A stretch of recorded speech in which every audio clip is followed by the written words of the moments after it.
Salut les sorceteurs et bienvenue dans un nouveau numéro de Toss a Coin to Your Writer. Je m'appelle Maeva Catalano, je suis autrice et passionnée de lecture. Toss a Coin to Your Writer, c'est le podcast sur l'écriture avec un titre anglais et un accent bien français. Chaque mois, retrouve un nouveau numéro avec un ou une super invitée qui évolue dans ce monde fabuleux qu'est le milieu de l'édition. Tu t'en doutes, on va parler du métier d'écrivain, mais également de lecture et de toutes les casquettes qu'il faut porter pour vivre de sa plume. Si tu es une âme courageuse, je t'encourage à poursuivre la lecture de cet épisode. Qui sait, entre deux créatures magiques, tu y rencontreras peut-être ton auteur préféré.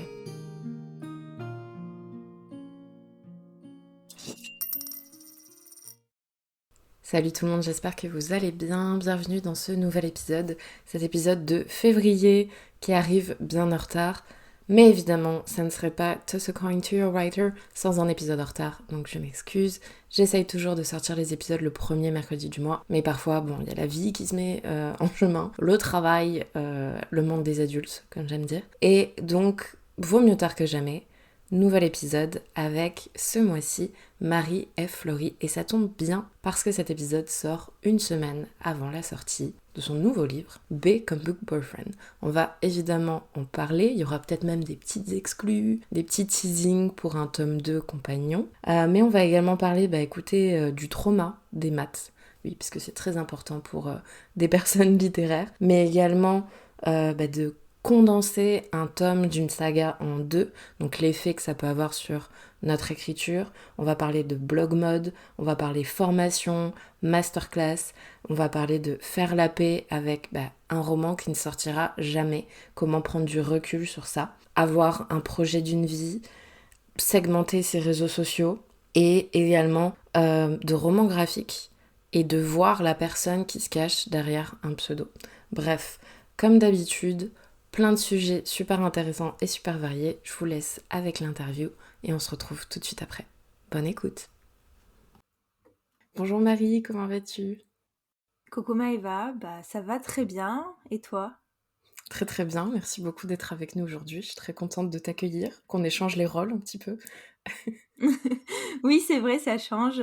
Merci à toi pour ton invitation. Écoute, je suis très contente de passer de l'autre côté du micro, si on peut dire ainsi. Avec plaisir. Est-ce que tu pourrais te présenter pour les auditeurs et auditrices qui ne te connaissent pas encore ? Oui, alors je m'appelle Marie. Pour les personnes sur les réseaux, je suis Marie F. Fleury. Je suis autrice, on va dire chargée de communication, rédactrice web et tout ce qui touche un petit peu à l'univers digital. J'ai un bac littéraire, une licence de LEA anglais-italien, un master en communication digitale et voilà. Et c'est déjà pas mal. C'est déjà bien, mais c'est vrai que souvent on se demande quel est le parcours complet des gens, donc voilà, je me suis dit: «On va faire le parcours scolaire, au moins Mais c'est tu as c'est dit». raison, parce que ça permet de voir aussi, d'où on vient et c'est vrai que tu as un profil assez littéraire, pas que, puisque tu es dans la com et cetera, mais voilà, avec le LEA, tu as l'aspect un petit peu lecture, littérature, ce genre de choses. Oui, t'inquiète, je sais même pas faire un pourcentage, hein. Donc tu peux dire Je que je suis carrément littéraire, c'est-à-dire que au boulot, mes collègues, ils m'ont fait un tableau Excel où je n'ai qu'à remplir des cases et ça me calcule les pourcentages, donc je m'en sers dans ma vie de tous les jours, désormais. Et tu vois, je sais même pas faire un pourcentage toute seule. je connais ça parce qu'au boulot, justement, je dois faire beaucoup plus de chiffres qu'avant et heureusement que Excel ou Google Sheet existent avec les formules intégrées parce que sinon c'est grave la cata. Franchement, ça a C'est changé ma ça. vie. Ça calcule tout pour nous, donc je conseille et je te comprends. C'est merveilleux. Ouais.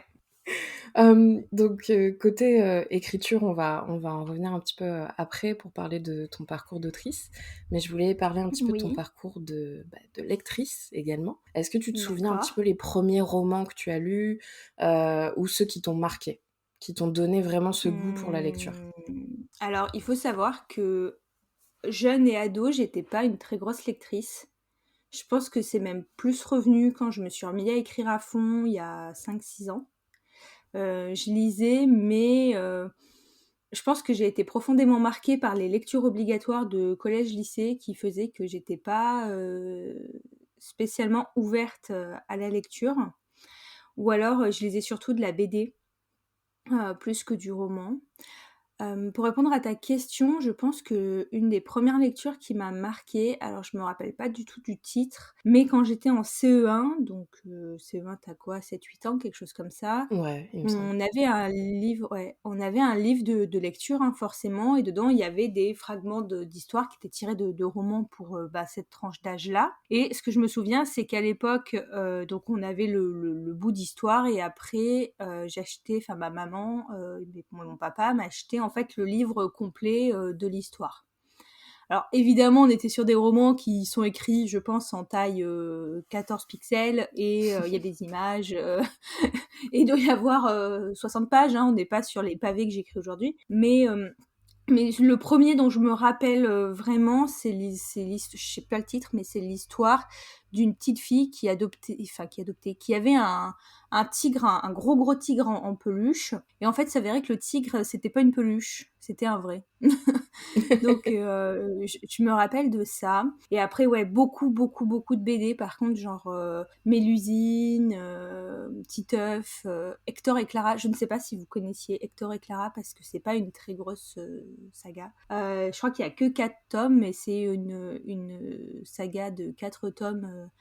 Sur l'histoire de deux petits castors. Alors, on suit d'abord quand ils se rencontrent, puis quand ils tombent amoureux, puis quand ils vont se marier, puis avoir des enfants. Enfin bref, voilà. Franchement, j'adorerais relire Hector et Clara. Tu vois, j'y ai pensé quand tu m'as montré les questions.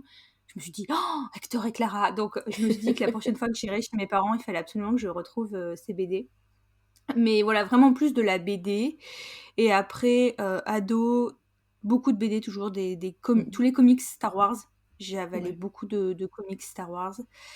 Et après les romans, quelques-uns par-ci par-là, j'ai lu Hunger Games, j'ai lu Twilight. Enfin, je lisais en gros ce qui était adapté au cinéma Ouais. et ce qu'on m'imposait de lire en cours. Et en plus, le problème, c'est que moi, je suis une lectrice tortue. C'est-à-dire que même si je vais aimer un livre, je vais le lire très, très, très, très doucement. Je Mhm. sais pas lire vite, vraiment pas. Donc, du coup, là où il y en a qui, normalement, on va dire, un lecteur normal va passer, je sais pas, 3-4 jours max sur un roman qui fait à peu près 500 pages, moi je vais passer quasiment un mois. Et c'est pas une question que je n'essaye pas de lire le roman, c'est que je lis tellement doucement que à peu près il me faut une minute 30 par page. Mhm. Donc je me rends pas compte, mais j'ai quand même l'impression que c'est un petit peu long. Et je me souviens qu'à l'époque où je lisais Twilight, j'estimais que c'était un peu mon record. Je suis en quatrième et je me souviens que je mettais à peu près 4 heures pour lire 100 pages. En vrai, c'est pas mal, hein. Enfin, je veux dire, c'est vrai que pour le commun des mortels, c'est énorme. Mais après, Ouais, quand on compare avec Booksta, TikTok et tout, on a l'impression que ça fait pas beaucoup. Mais en fait, oui, on s'en fout. Tu l'as lu et tu les lis oui, tes livres, donc c'est pas le plus oui, important. oui. Mais je vois ce que tu veux dire, ouais. Mhm. Mais du coup, c'est vrai qu'en plus, maintenant que je suis plus sur Booksta, tu vois, genre là, au début de l'année, j'ai quand même fait mon challenge Booknode, ou Mhm. Goodreads, le challenge Goodreads. Et j'ai mis 18 livres pour cette année. Je me dis, ça fait un petit peu plus d'un livre par mois. Je pense qu'on peut y arriver. Bon, j'ai déjà lu mon livre de janvier, j'étais contente. mais tu vois, quand je vois des filles qui te mettent un challenge Goodreads à 100 livres, je me dis, mais comment. Enfin, alors, pour moi, déjà, c'est impossible. Et derrière, c'est vrai que tu culpabilises un peu parce que tu te Mhm. dis, ah, je suis même pas fichue de lire ne serait-ce que, tu vois, 18 livres, je suis pas sûre que je vais y arriver. Je m'étais dit, vas-y, j'ai le congé mat, je vais avoir le temps de lire. Mhm. Punaise, mais j'ai encore moins de temps que d'habitude. Enfin, je sais pas ce que je fais de mon temps, Mais t'as mais trop de choses à faire aussi. Bah, t'as des corrections édito de 2 romans, t'as 2 sorties déjà. Je trouve que c'est pas c'est mal. vrai. Et tu écris à côté. C'est vrai. C'est vrai que je privilégie toujours l'écriture à la lecture, donc il y a ça aussi qui Ça, rentre ça en jeu. joue, Mais il y en a, effectivement. elles écrivent et elles lisent, tu vois. Enfin, Oui, je sais pas comment ces personnes font. Je les admire et j'aimerais vraiment parce que je sais que je passe à côté de plein de livres super, tu vois. Enfin, mais, euh, mais je suis une lectrice très lente. Donc voilà, et ça a toujours été. Alors peut-être que si dans l'enfance, l'adolescence, j'avais passé plus de temps à lire, que je m'étais peut-être un peu plus forcée à l'époque, j'aurais acquis des capacités de lecture qui font qu'aujourd'hui, je lirais plus vite. Mais, euh, mais du coup, je l'ai pas fait parce que quand j'étais gamine, je préférais regarder des séries et lire mes BD. Ça allait plus vite. Moi et la patience, c'est pas trop ça. Donc aujourd'hui, voilà, aujourd'hui, j'aimerais lire plus vite. Il faut aussi trouver le temps de lire plus vite, de c'est ça. s'entraîner. Et voilà, je l'ai pas. Je vais pas dire que je l'ai pas, mais je reconnais qu'effectivement, c'est jamais la lecture qui va passer en priorité sur une autre tâche. Voilà, tu vois, ça va être l'écriture ou même mes réseaux, parce qu'aujourd'hui, voilà, j'aime aussi toute la création de contenu.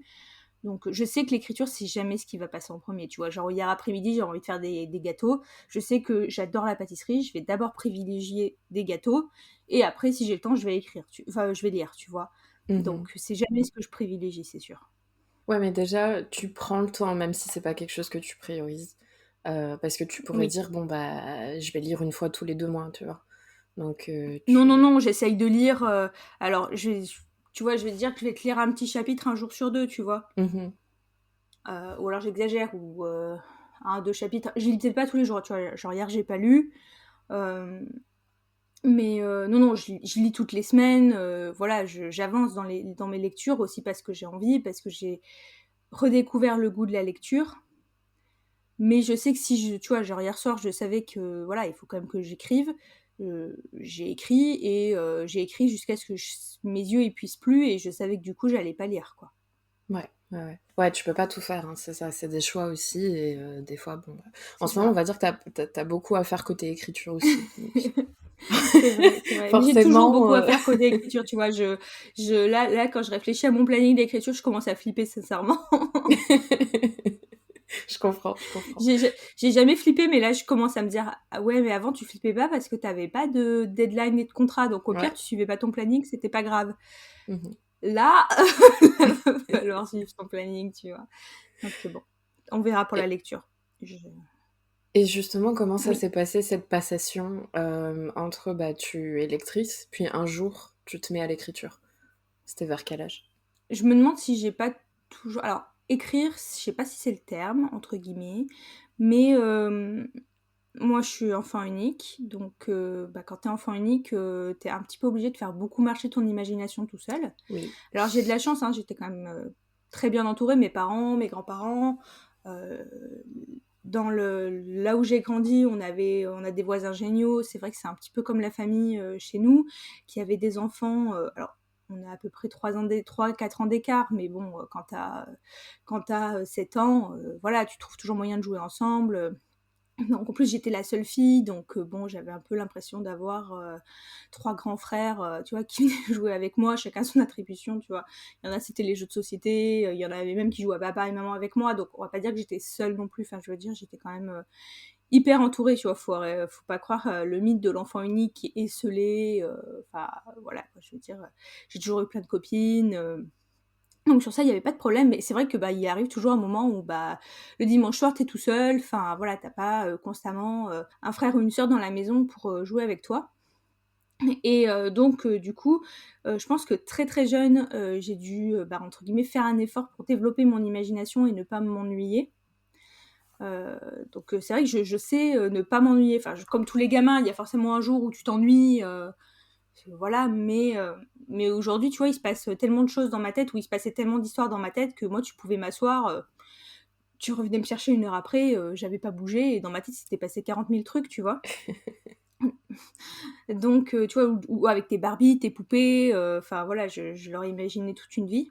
Je pense que c'est plus d'abord l'imagination qui après a amené le fait bah, d'écrire des histoires. Et, donc tu vois, où je dictais des histoires à mes grands-mères. C'est vraiment un des premiers souvenirs que j'ai de l'écriture, parce que moi je savais pas écrire. Donc je dictais des histoires à mes grands-mères qui après les notaient sur un papier. Sachant qu'il y en a une qui gardait absolument tout. Donc même si elle est aujourd'hui, je suis sûre que ma mère a récupéré tout ça. Et que si on cherche quelque part, on va trouver ces récits inédits de Marie-Ève Fleury, X Mamie Ginette, tu vois. Donc je pense que ça a commencé comme ça. Et après, bah, il y a eu les fanfictions, je pense, arrivées vers l'âge de 12 ans. Il y a juste, je me souviens, quand j'étais à l'école primaire, on nous avait fait faire un exercice, on était par deux, où il fallait faire un album jeunesse, alors très, très court bien évidemment, où on écrivait et on dessinait notre album, et donc j'avais fait une histoire, et en fait c'est là que tu vois qu'on retrouve vachement les thèmes qu'il y a aujourd'hui dans mes romans, parce que je me souviens que c'était une histoire basée sur l'amitié. Alors c'était une histoire d'amitié entre une petite fille et son cheval, parce que la personne avec qui j'avais été en binôme adorait les chevaux. Mhm. Donc en fait, j'avais imaginé toute l'histoire, et elle était mue en dessin, donc elle avait fait tous les dessins en fait du truc. Et je me souviens qu'on avait gagné. Parce que le thème de l'amitié avait vachement parlé, et au final, aujourd'hui, quand tu lis, que ce soit Héritier du solstice ou là, Become Book by Friend, on peut les dire, on voit que c'est quand même un des thèmes prédominants à chaque fois. Donc en fait, je me rends compte que c'est Tout à vraiment quelque fait. chose qui est inhérent à mes romans, là, au moment où je te le dis. Donc voilà, il y a eu ça quand j'avais 10 ans, je pense, et après, il y a eu les fanfictions sur Skyblog pendant longtemps. Puis de toute façon, vu que je faisais partie de ces gens qui étaient persuadés que tu pouvais pas écrire un roman si tu n'avais pas fait 10 ans d'études littéraires, si tu veux, au-delà des Mhm. fanfictions, je me cassais pas la nénette. Un des seuls trucs qui m'avait marqué, c'est qu'à une époque, j'étais hyper fan des films du monde de Narnia, Ouais. et notamment de l'actrice qui joue Lucy, Georgian Leigh, Mhm. que je suis toujours d'ailleurs sur les réseaux. Et je me souvenais avoir lu une anecdote comme quoi pendant le tournage du Monde de Narnia 1, elle avait écrit 2 petits romans, et donc à l'époque elle avait 7 ans. Je m'étais dit mais comment quoi? Enfin, J'avoue. incroyable, comment tu fais? Et en fait ça m'avait un peu boosté, enfin ça m'avait vachement questionné, mais ça m'avait boosté aussi dans le sens de se dire en fait tu peux écrire un roman quand t'es petit, enfin tu Mhm. peux écrire des trucs quand t'es jeune, quand t'es petit. Et je pense que ça aussi, ça a un petit peu aidé derrière à booster l'envie d'écrire, de te dire, bon, moi aussi j'ai envie d'écrire en fait. Ouais, et que Voilà. t'en étais capable et que t'étais pas obligé de faire hypocagne pour écrire un roman, quoi. Exactement. Mais Que ça, tout le ça monde je m'en était suis quand même légitime. aperçue, je devais avoir 20 ans passés quand même. Ouais. Bon, vaut mieux tard que jamais aussi. Non, mais c'est un Pour être processus, hein, c'est un publié. mindset. Pas pour écrire, mais Oui. pour être publié, je pense qu'il a fallu que j'attende 25 ans pour me rendre compte que non, les auteurs publiés n'avaient pas forcément fait cagne-pocagne et 40 ans d'études littéraires, tu vois. C'est parce que c'est ce qu'on nous inculque un peu. Et je pense que ça fait partie. Mm, Voilà, tu parlais des lectures imposées plutôt à l'école. Bah, mm. forcément, quand on te parle que des grands noms ou des gens qui sont dans le métier pour les plus contemporains depuis justement 40 ans, forcément, toi à côté, t'es en mode bon, bah, j'écris de la fanfiction, j'aimerais C'est bien ça. écrire un livre, mais bon, je suis pas légitime, quoi. Donc, c'est un C'est ça. mindset à avoir et enfin, faut que ça évolue, mais c'est long. C'est long. Ouais. Mais je trouve que les réseaux aident pour ça, justement. Ça a ouvert Oui, un peu la aujourd'hui, parole. oui, carrément. Carrément. Alors, ma question préférée que je pose à tous les, à tous les épisodes, parce que je suis une grosse curieuse, c'est par Oui, rapport au nom de plume. Et je voulais savoir si tu avais donc un nom de plume et comment tu l'avais choisi, oui, parce qu'en plus, tu as une petite lettre au milieu, ce qui n'est pas non plus oui. très courant. Alors, mon nom de plume est tout simplement tiré de mes 3 prénoms. Alors, mon nom d'usage, mon premier prénom, c'est Marie, il n'y a pas de problème. Enfin, voilà, quand tu me demandes comment je m'appelle, je te dis Marie, hein, il n'y a pas un tiré entre, hein, c'est bien, il y a une Ouais. virgule. Et en fait, du coup, sur ma carte d'identité, mes 3 prénoms sont Marie, Faustine et Florie. Mhm. Donc, j'ai toujours dit à mes parents que j'aurais préféré m'appeler Florie à choisir, c'était moins courant que Marie, plus original, mais bon, voilà. Alors, j'aurais pu demander à ce qu'on m'appelle Florie, hein, remarque. Mhm. Mais bon, quand t'es petit et que tu t'habitues à ce qu'on t'appelle Marie, je pense que si on m'appelle Florie dans la rue, je vais pas me retourner, tu vois. Ouais. Mais du coup, c'est venu de là. Alors si tu veux, j'ai pas de problème à donner mon nom, prénom. J'ai un nom et un prénom qui sont hyper courants. C'est-à-dire que je m'appelle Marie Tessier. Mhm. Si tu vous tapez Tessier dans l'annuaire, surtout vers chez moi, vous verrez que on ressort par centaines, et des Marie Tessier, il y en a à l'appel, vraiment.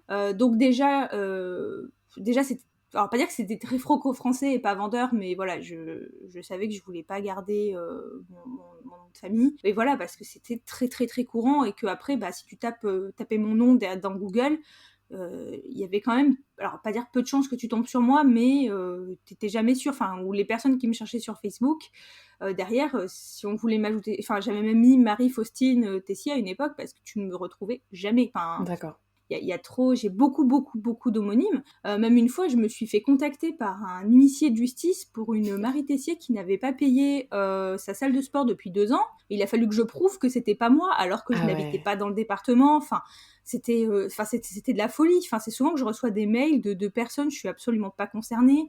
Ou par exemple, une fois, j'ai reçu le contrat bancaire d'une personne. Ah oui. Qui habitaient en plus pas du tout vers chez moi, pareil, j'appelle, je dis bah écoutez, c'est pas, en plus c'était des documents confidentiels, voilà. Donc alors j'imagine que des personnes ont peut-être déjà reçu mes documents aussi, allez savoir. Qui Mais sait, voilà. ouais. Donc pour cette raison-là, je voulais pas garder mon nom prénom, enfin Mhm. ce que j'utilise dans la vraie vie, quoi. Ensuite, bah, je me suis posé la question, est-ce que je faisais un mix des deux noms de mes grands-parents, ou de mes grands-mères, ou de mes parents, enfin voilà. Et au final, bah écoute, au moins, Marie F. Floris, je prenais ce qu'il y avait sur ma carte d'identité. Marie-Faustine Floris, ça aurait été peut-être un peu long quand même, donc Mhm. c'est pour ça que le F du milieu, on l'a, je l'ai raccourci. Et puis vu que mon chéri a un nom de famille qui commence par un F, entre guillemets, il est trop content parce que comme ça, tout le monde lui demande ah c'est pour toi le F au milieu. Non non, pas du tout. C'est juste que le On deuxième va prénom de dire Marie que commence par oui, un F. pour lui faire plaisir, Mais mais... ça lui fait plaisir, donc voilà. Donc voilà pour l'histoire de mon nom de plume. Et bah, comme tu disais, sur les réseaux, on te connaît aussi en tant que Parole de Plume. Mm. Donc c'est pas ton nom de plume, mais on te présente aussi comme ça, quoi, c'est ton Franchement, pseudo. presque. Hein. Tu sauras qu'en salon, on a tendance à me dire oh Parole de plume et pas oh Marie. Donc j'aurais peut-être dû signer mes livres Parole de plume. T'auras les deux, c'est possible en dédicace du coup. Oui. Tu peux faire un petit slash. Et je signerai Marie F. Flory, puis je mettrai arrobas Parole de plume. Exactement, le petit pseudo en dessous. Et C'est bah, c'est ça. une communauté que tu as lancée en 2020, si je me trompe pas. Oui. Donc, qu'est-ce qui t'a donné envie de te lancer dans cette communauté et quel type de contenu? Alors, ça a un peu changé maintenant puisque tu as plusieurs comptes, mais quand tu t'es lancé, Oui. quel type de contenu tu voulais offrir? Euh, alors, il faut remonter un peu, je pense, aux origines de ma passion pour Internet, entre guillemets. J'ai toujours aimé créer du contenu, tu vois. Quand il y a eu Skyblog, j'ai passé des années Ouais. sur Skyblog à créer du contenu autour de ce que j'aimais, de ce que... Alors, lisez non, mais genre les séries que je regardais, des choses comme ça. J'ai eu un Tumblr, je sais pas si ça vous parle, Tumblr. Au- À notre génération, oui, je pense. Les Ouais, autres, je suis pas sûre. les autres peut-être pas, ouais. Mais tu vois, j'adorais créer des visuels, des montages. On appelait ça des montages photos à l'époque. Ouais. euh, sur Photoshop ou sur Photofiltre. Mhm. Euh, Le fameux. Mon Dieu, que de souvenirs. Après, bah, quand il y a eu les réseaux sociaux, du coup, genre, bon, Facebook, c'était moins adapté quand même Enfin, c'était très personnel, Facebook, on va pas se mentir. Ouais. Mais après, quand il y a eu Instagram, bah, du coup, j'ai eu Instagram et j'ai commencé à faire un peu de la photo, du blog. C'était ma période blog mode, entre guillemets. Mhm. Voilà. Donc, je faisais mon influenceuse mode dans les rues de Saint-Étienne, youpi youpi. Mais c'est vrai que je vais pas dire que ça a jamais vraiment pris, mais je pense que ça n'a jamais vraiment pris parce que même si j'aimais ça, c'était évidemment pas ma passion numéro un. Je Ouais. pense que je faisais ça pour avoir quelque chose sur quoi créer du contenu. C'est Mhm. pour ça que je dis toujours ne créez pas enfin n'essayez pas entre guillemets de percer avec quelque chose qui ne vous anime pas réellement parce que bah je l'ai testé. Hein. Aujourd'hui on peut parler très honnêtement. Je voulais, oui, je voyais toutes ces nanas qui avaient des partenariats, donc moi aussi je voulais recevoir des cosmétiques, je voulais recevoir des vêtements, je voulais être blogueuse mode, enfin voilà, parce que j'ai eu une passade où j'étais en plus très très intéressée par l'univers de la mode, voilà. Mhm. Bon, je pense que ça m'a coûté plus de sous que ça m'en a rapporté. Euh, voilà, donc il y a eu tout ça. Après, je suis partie sur un compte lifestyle. Et puis, du coup, j'étais quand même déjà présente sur les réseaux. J'aimais ça, mais j'étais toujours pas sur ce thème-là qui m'animait le plus, je Mhm. pense. J'ai repris l'écriture en 2019 après qu'on m'ait poussé à aller sur Wattpad. Bien sûr, j'en ai parlé un petit peu sur mon compte qui à l'époque, alors existe toujours parce que je refuse que quelqu'un d'autre puisse se saisir de mon pseudo. Donc Marie Stocha. Maristocha. Ouais. Parce que quand j'ai demandé un jour à ma maman pourquoi je m'appelais Marie, elle m'a dit bah enfin à cause des Aristochats. Alors pas que, Non. mais forcément l'anecdote était très drôle et le jeu de mots était très facile. Puis surtout que toi, tu es très très fan de Disney, donc ça Aussi. concorde. Voilà, donc j'ai toujours ce compte hein, qui, voilà, je pense, c'est l'exemple parfait du compte qui a échoué sur Instagram. Franchement, voilà, je pourrais m'en servir un jour pour expliquer le pourquoi du comment. Donc j'ai commencé à parler un petit peu d'écriture là, mais très doucement parce que forcément, en plus là, du coup, ma cible n'était absolument pas intéressée. Enfin, je veux dire, on passait d'un blog mode lifestyle Mhm. à un compte où on se met à parler d'écriture. Ok, bon, qu'est-ce que... là, il y avait plus rien à voir. Et après, on est arrivé en 2020 où il y a eu le fameux confinement. Oui. Donc là, j'étais déjà arrivée tout doucement sur Wattpad et j'étais dans des groupes Facebook d'auteurs et d'autrices. Donc Facebook, hein, pour te dire, je m'étais remis à Facebook à ce moment-là. Parce qu'en fait, j'avais pas encore trouvé la communauté littéraire sur Instagram, tu vois. Pour moi, à part quelques influenceurs littéraires, il y avait pas toute cette communauté d'auteurs que je connais aujourd'hui. Et je pense que même il y a eu un gros boom, on va dire, après en 2021-2022. Ouais. Je pense que sincèrement, en 2020, quand j'ai débarqué, peut-être à part Samantha Bailey, Christelle Lebailly et Margot de Mhm. Seine, Mhm. qui même elle commençait tout juste, en réalité, je pense que des auteurs ou des personnes qui parlaient d'écriture, il y en avait vraiment très peu. Non, je Donc pense que Facebook, c'était plutôt c'était... les gros, mais qui donnaient pas de conseils. Genre, tu pouvais les suivre Voilà, comme t'allais suivre un acteur ou une actrice, mais il n'y avait pas c'est la ça. communauté podcast, masterclass et compagnie. Absolument. Voilà, il n'y avait pas du tout comme ce que moi je fais aujourd'hui, ce qu'a Exactement. pu lancer Margot.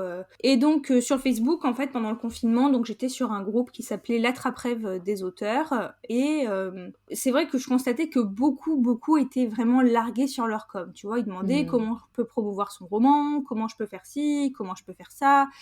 Et en plus, dans les commentaires, enfin, ils s'entraidaient, tu vois. Mais moi, en tant que chargée de com, je lisais des inepties. Enfin, je voyais vraiment des trucs. Je me disais, mais non, vous pouvez pas faire ça. Faut pas faire ça. Donc, je me suis mise à répondre, en fait, progressivement. Et à chaque fois, je précisais, voilà, je suis chargée de com. Donc, ce que je vous dis, je sais que c'est réfléchi. Enfin, voilà, je vous dis pas ça hors connaissance de cause. Voilà, je savais ce que je leur racontais. Et donc, pendant le confinement, on a mis en place des ateliers sur le groupe. En fait, chaque semaine, un auteur ou une autrice du groupe venait s'exprimer sur un sujet, un peu comme les masterclass de Margot, tu vois, au Mhm. final, maintenant.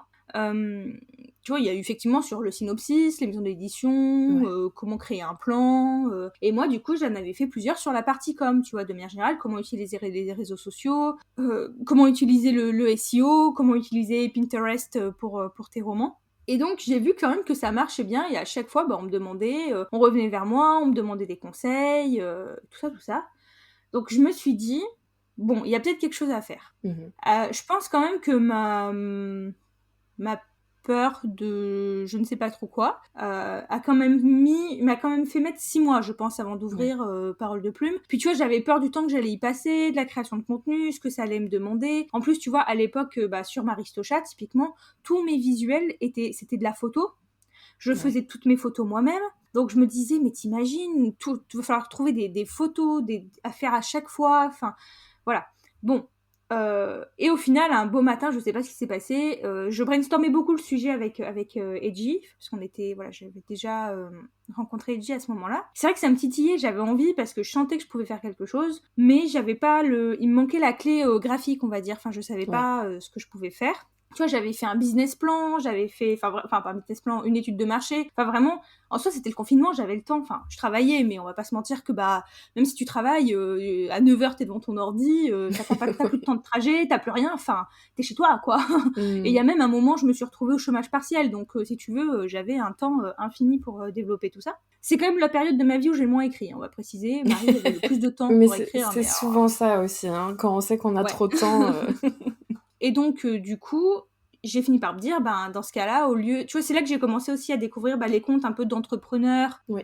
Tu vois, même si c'était pas des comptes d'aide à l'écriture, c'est au moins les comptes d'aide à la com générale ou les comptes d'aide à l'entrepreneuriat, tous ces sujets-là. Et Mhm. j'ai bien vu que eux ne s'enquiquinaient pas à faire que de la photo. En fait, tous les visuels sont, comme je les ai eu fait pendant très longtemps, ou comme je les fais majoritairement aujourd'hui sur Savoir de Plume, c'est des visuels illustrés. Enfin voilà, tu as Ouais. ton fond, ton texte, et voilà.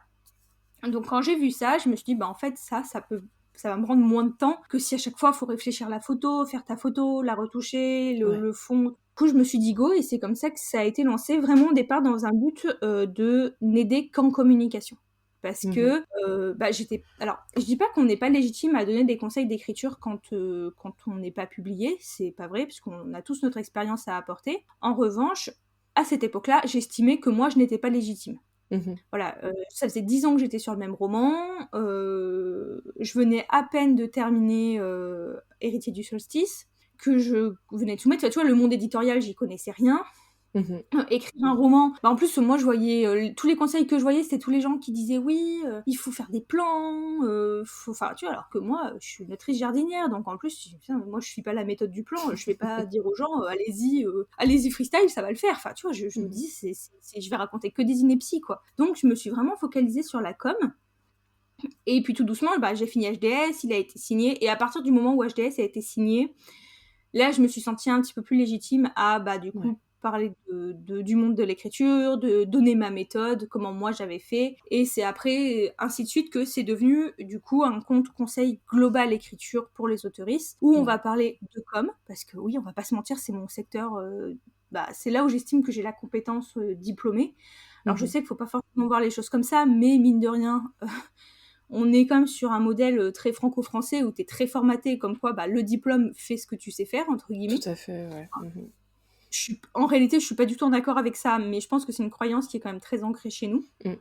Donc voilà, et tout doucement, bah, après j'ai parlé d'écriture, d'édition, donné mes méthodes, et voilà comment on a évolué jusqu'à du coup, il y a pas très longtemps, où, et ben, quand tu commences à avoir des romans publiés, t'as envie d'en parler. Enfin, on va pas se mentir, Ouais. Bah oui. j'ai envie que mes livres trouvent leur public, donc bah t'as envie d'en parler. Et c'est là que c'est un petit peu posé la question du ok, donc j'ai un compte qui était Parole de Plume à l'époque, où je donnais tous les conseils. Et donc ma cible était principalement des auteurs et des autrices. Et dès que je parlais de mes livres, tout de suite tu sens que la communauté était vachement réduite. Ouais. C'est toujours le cas. Hein. Là j'essaye d'amorcer la transition, mais tu vois que c'est très très compliqué. Euh, comment dire, je sais que ça intéresse les gens, mais ça les fera moins interagir, parce que forcément, je vais pas dire déjà qu'ils se sentent moins concernés, mais bon, il y a peut-être moins à dire, tu vois, que quand tu vas apporter d'expérience, tous ces éléments-là. Mm. Donc, tu parlais de mes comptes. Donc, au départ, la stratégie, c'était de je garde Parole de Plume pour la partie conseil et je crée un compte dédié à mes écrits. Donc, j'ai créé le compte Marie F. Flory, que j'ai essayé de faire vivre et de lancer. Ouais. Bon, ça n'a pas trop pris et je voyais bien que j'avais un peu du mal à m'y mettre parce que mine de rien, mon compte principal reste Parole de Plume. Mhm. Et l'interaction était sur Parole de Plume. Donc si tu veux que par exemple je faisais une story même débile où tu vois où je suis en train de me promener ou en train de faire à manger ou bon, et ben j'avais le réflexe de la poster sur Parole de Plume. Parce qu'en fait, j'avais pris cette habitude parce que ça a été mon compte unique pendant des années. Et mine de rien, c'est là que les gens réagissent, c'est là que les gens voient, enfin voilà. Donc j'ai eu beaucoup de mal à lancer Marie et Florie, ce qui fait qu'en plus là, du coup, je l'ai arrêté. Il est toujours visible et je l'ai pas complètement arrêté parce que en fait, j'ai fait des posts en cross-posting Oui. en fait, qui sont liés entre Parole de Plume et Marie et Fleury. Et mine de rien, je veux pas perdre ces postes-là sur Parole de Plume, surtout actuellement. Alors tu vas me dire que c'est peut-être un peu exagéré, parce que du coup il y a le poste d'annonce de ma grossesse et que bah, à l'époque, surtout juste avant Montreuil, c'était quand même important pour moi que les gens n'oublient pas cette notion-là parce que bah, aller à Montreuil dans un gros salon alors que t'as ton Ouais. gros bidou, que tu stresses un peu, c'était quand même hyper important pour moi que les gens sachent et se rappellent que si j'étais pas aussi ouverte que d'habitude, c'était aussi parce que bah, c'était un peu stressant de te dire, en fait, tu passes ton temps à te surveiller Tout ton à ventre fait. plutôt qu'à profiter de ce qui se passe autour de toi. Donc bon, voilà, donc c'est aussi pour ces raisons-là que pour l'instant je veux que ces posts en cross-posting restent. Et après, peut-être, je pense que je vais le supprimer parce que là, tu vois, typiquement avec la cover reveal de Become Boyfriend vendredi, Hachette a bien fait le post avec Parole de Plume. Par contre, il y a plein de gens qui m'ont après re-identifié avec Marie F. Flory, alors que bah Ouais. non, du coup, parce que c'est pas. J'ai décidé finalement que Parole de Plume serait le compte auteur parce que c'est là que, mine de rien, le plus de gens me suivent et réagissent. Mhm. Et donc après, pour la partie, on va dire conseil et business, j'ai effectivement créé Savoir de Plume, qui va vraiment récupérer la partie conseil aux auteurs. C'est-à-dire Ouais. que ça va vraiment être un lieu dédié aux auteurs et aux autrices, avec tout mon savoir-faire, parce que je sais pas si sur Parole de Plume on aurait pu tout mélanger, mais on va dire que la chargée de com en moi a l'intime conviction qu'il vaut mieux éviter de tout mélanger. Surtout Mhm. que là, quelqu'un m'a dit une fois, oui, mais Margot de Seine le fait bien. Non, Margot, maintenant, elle a son compte Elle l'a Margot de Seine séparé, qui ouais. va parler de Absolu, de ses romans. Mhm. Et elle a les mots raturés qui vont parler de et pas de tout ce qui est de la partie conseil, de ses Ouais, du masterclass, de son podcast. podcast. En fait, je pense que ça marche jusqu'à un certain point. Parce que C'est toi ça. comme elle, et même moi récemment, bon, je fais pas de masterclass, mais par rapport au podcast, je mettais tout sur Ouais, le même compte. Mais au bout d'un ouais, certain nombre d'abonnés, et quand tu vois effectivement comment les gens réagissent, bah, les gens qui étaient intéressés par mon podcast, ils étaient pas forcément intéressés par mes livres, et vice-versa. Donc c'est pour ça que bah, ouais, j'ai un meilleur engagement maintenant que j'ai tout séparé. Donc c'est bien jusqu'à un certain point, mais après, même c'est ça. mentalement, je trouve que identité graphique, etc., c'est mieux de compartimenter quand c'est possible. Voilà, c'est ça. Et puis, bon, on sait pas où ça va nous mener. Pour l'instant, j'ai pas forcément vocation à être, comment dire, 100% sur une entreprise en écriture ou quoi que ce Mhm. soit. Mais tu vois, j'ai quand même lancé aussi le kit d'aide pour faire les soumissions de manuscrits. Tu Oui. vois, j'ai envie de lancer d'autres formations, de pouvoir quand même proposer maintenant quelques services, on va dire, payants aux auteurs pour les accompagner de manière plus approfondie. Et je peux pas mélanger ça au milieu des romans. Enfin, Ouais, je suis on d'accord. va plus s'y retrouver. Enfin, je veux dire, moi, je pense vraiment que bah, les gens qui vont me suivre pour l'autrice, tu vois, tu peux faire des posts sur bah, comment j'ai écrit telle scène ou comment j'ai réfléchi. Voilà, tu peux aussi donner. Parce qu'il y a un côté et informatif pour les lecteurs qui comprend bah, comment le livre qu'il lit a été construit. Et après aussi pour les auteurs qui peuvent s'inspirer de ta méthode. Donc, ça, Mhm. effectivement, tu peux le faire sur un seul compte. Tu vois, je vais bien faire des posts sur, je sais pas, comment j'ai créé l'amitié de Nori et Penny dans Projet Doudou. Mhm. Pardon, et comme boyfriend. Mais si tu veux, je me dis que ça peut être quelque chose qui va intéresser tes deux cibles. Alors que un lecteur, lui faire un post sur bah, comment promouvoir ton roman, j'ai envie de dire, lui, il s'en fiche. Les Ouais, romans, il les tout à lit, fait. il les vend pas. Donc Mhm. c'est pour ça que j'ai estimé qu'au bout d'un certain point, c'était plus possible de tout avoir sur le même compte. Mhm. Et aussi bah, un lecteur lambda de savoir que je vais proposer une formation pour bah, soumettre son manuscrit en maison d'édition. Alors peut-être qu'il va s'intéresser à la chose le temps d'un post Insta parce qu'il se demande comment ça se passe. Mais voilà, la plupart des lecteurs lambda te diront déjà, ils savent des fois même pas de quelle maison d'édition est issu le livre qu'ils sont en train de lire. Ils n'ont Mhm. pas connaissance de comment fonctionne la chaîne du livre et en soi, ils s'en moquent. Enfin, moi, pendant des Oui, années, c'est quand pas ce qui est j'achetais un livre, j'en important avais pour eux. rien à faire. Mhm. Enfin, tu vois, même tous mes potes qui m'encouragent, qui me suivent, je veux dire, quand tu leur dis j'ai écrit un livre, oui, ok, t'as écrit un livre, mais après de savoir comment ça s'est passé avant que le livre il arrive dans la librairie, ils en savent rien et ils s'en fichent. Et en soi, tu vois, c'est comme quand tu vas au restaurant, tu vas pas demander au chef d'où vient la carotte, si elle a été, enfin dans quelle terre elle a été cultivée, de quelle manière, comment elle est arrivée dans ton assiette. Non, toi t'as une Mhm. carotte dans ton assiette, tu la manges quoi. Enfin C'est voilà, ça. c'est un À peu. part si t'es cuisinier aussi. Mais ça, du coup, Oui, ça revient sur le... Non, mais voilà, voilà. oui, ça dépend dans quel team tu te trouves. C'est ça. Donc c'est pour ça que j'ai dissocié les comptes. 3 comptes, c'est pas gérable. Par contre, je ferai pas Ouais. Parole de Plume, Marie et Florie et Savoir de Plume. Très clairement. Alors à un moment, ça me dérangeait que on me retrouve pas sur les réseaux avec mon nom d'autrice, mais en fait, quand tu tapes Marie et Florie, tu tombes sur Parole de Plume. Oui, tu peux, ouais. Mm. Donc voilà, je pense que d'ici quelques temps, soit je renommerai le compte Marie F. Flory qui tiendra mon compte perso pour mes potes et puis voilà, parce que Mhm. mine de rien j'ai quand même tous mes potes dessus, donc c'est vrai que c'est aussi pratique sur ça. Mais voilà, je sais pas si du coup j'ai répondu à ta question, mais Si, sur si, les non, oui, réseaux. tout à fait, tout à fait. Mais tu vois, je veux rebondir sur le pseudo, parce que, alors c'est vrai que c'est moins courant euh, d'avoir bah, un pseudo, mais on peut retrouver maintenant Mm, sur Insta, il y a le côté un peu SEO. Avant, on n'aurait pas pu oui, trouver Marie-Ève Flory avec Parole de Plume, maintenant c'est le cas. Et puis je pense aussi bah, Marie de Muffin and Books, qui elle oui, était une lectrice avant tout, qui a un très très gros compte Booksta. Elle a pas renommé son compte non. Insta parce que les gens savent que c'est Non. Muffin and Books. Donc ça, Oui, tu et vois, puis enfin moi, c'est les gens savent que c'est moi, hein. Enfin, je pense que exactement, même voilà. si j'enlève Parole de Plume, ils vont pas. Enfin, je vais pas dire qu'ils vont pas me retrouver, mais ils savent que c'est moi. Comme je te Mhm. disais, c'est déjà arrivé. Enfin, je crois que c'était l'année dernière aux Imaginales. À un moment, j'étais dans une file d'attente. Je discutais avec Chaton. Et la fille qui était devant moi a capté, a entendu de quoi on parlait. Et on parlait d'un truc de Booksta, ou je sais plus ce que je le raconte, ce que moi je racontais. Et la fille d'un coup se retourne et me dit oh, Parole de Plume. Tu vois, enfin. Mhm. Et derrière, je la revois le lendemain, parce qu'on est aux Imaginales, donc tu recroises les mêmes personnes 10 Ouais. fois en 4 jours. Et je la revois le lendemain, elle était avec une copine à elle, et elle lui dit oui, tiens, je te présente ces paroles de plume. Donc si tu veux, j'allais pas prendre parole de plume comme nom de plume, parce que bon, écrire parole de plume sur la couverture de ton roman, c'était peut-être un peu. On aurait pu, mais bon, c'était un peu quand même. Voilà, j'estime pas que c'était un nom d'auteur, si tu veux. Mhm, mhm. Mais sur les réseaux, je dis je suis pas Marie. Ouais. Je pense que pour beaucoup, je vais pas dire que je suis pas une personne, parce qu'ils savent très bien qu'il y a une personne derrière tout ça, et que j'essaye aussi un petit peu de changer tout ça en me montrant davantage, en essayant de les faire rentrer un peu plus dans mon quotidien. Mais c'est vrai que pendant des années, j'ai gardé ce côté très pro. Je suis la... Enfin, tu vois, du compte qui donnait des conseils en com, en écriture, tout ça. Ouais. J'étais pas vraiment... Tu vois, j'étais une entité parole de plume avec un compte parole de plume, Mhm, mais j'étais pas forcément Marie, l'autrice, la personne. Enfin, mhm. voilà, tu vois, c'est peut-être un concept un petit peu particulier, mais je pense que c'est vraiment comme ça que je le vois et que les gens le voient aussi. Et c'est aussi, je pense, pour ça que, tu vois, dernièrement, quand j'ai voulu refaire ma charte graphique, que j'ai changé plein de trucs, et ben, au final, on m'a plus reconnue. Ouais, Et on ouais, me l'a ouais. dit.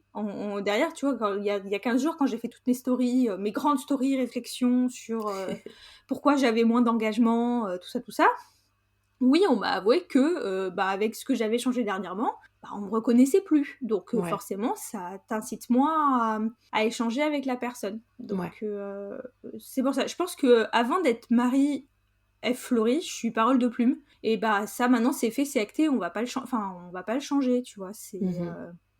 C'est comme ça, et ça me va aussi, enfin voilà, il n'y a pas de problème. Oui, c'est complémentaire aussi, mais Oui, c'est à garder en tête. Tout à l'heure, tu disais que tu avais passé 10 ans sur un roman. Est-ce que c'est sur le cristal pur?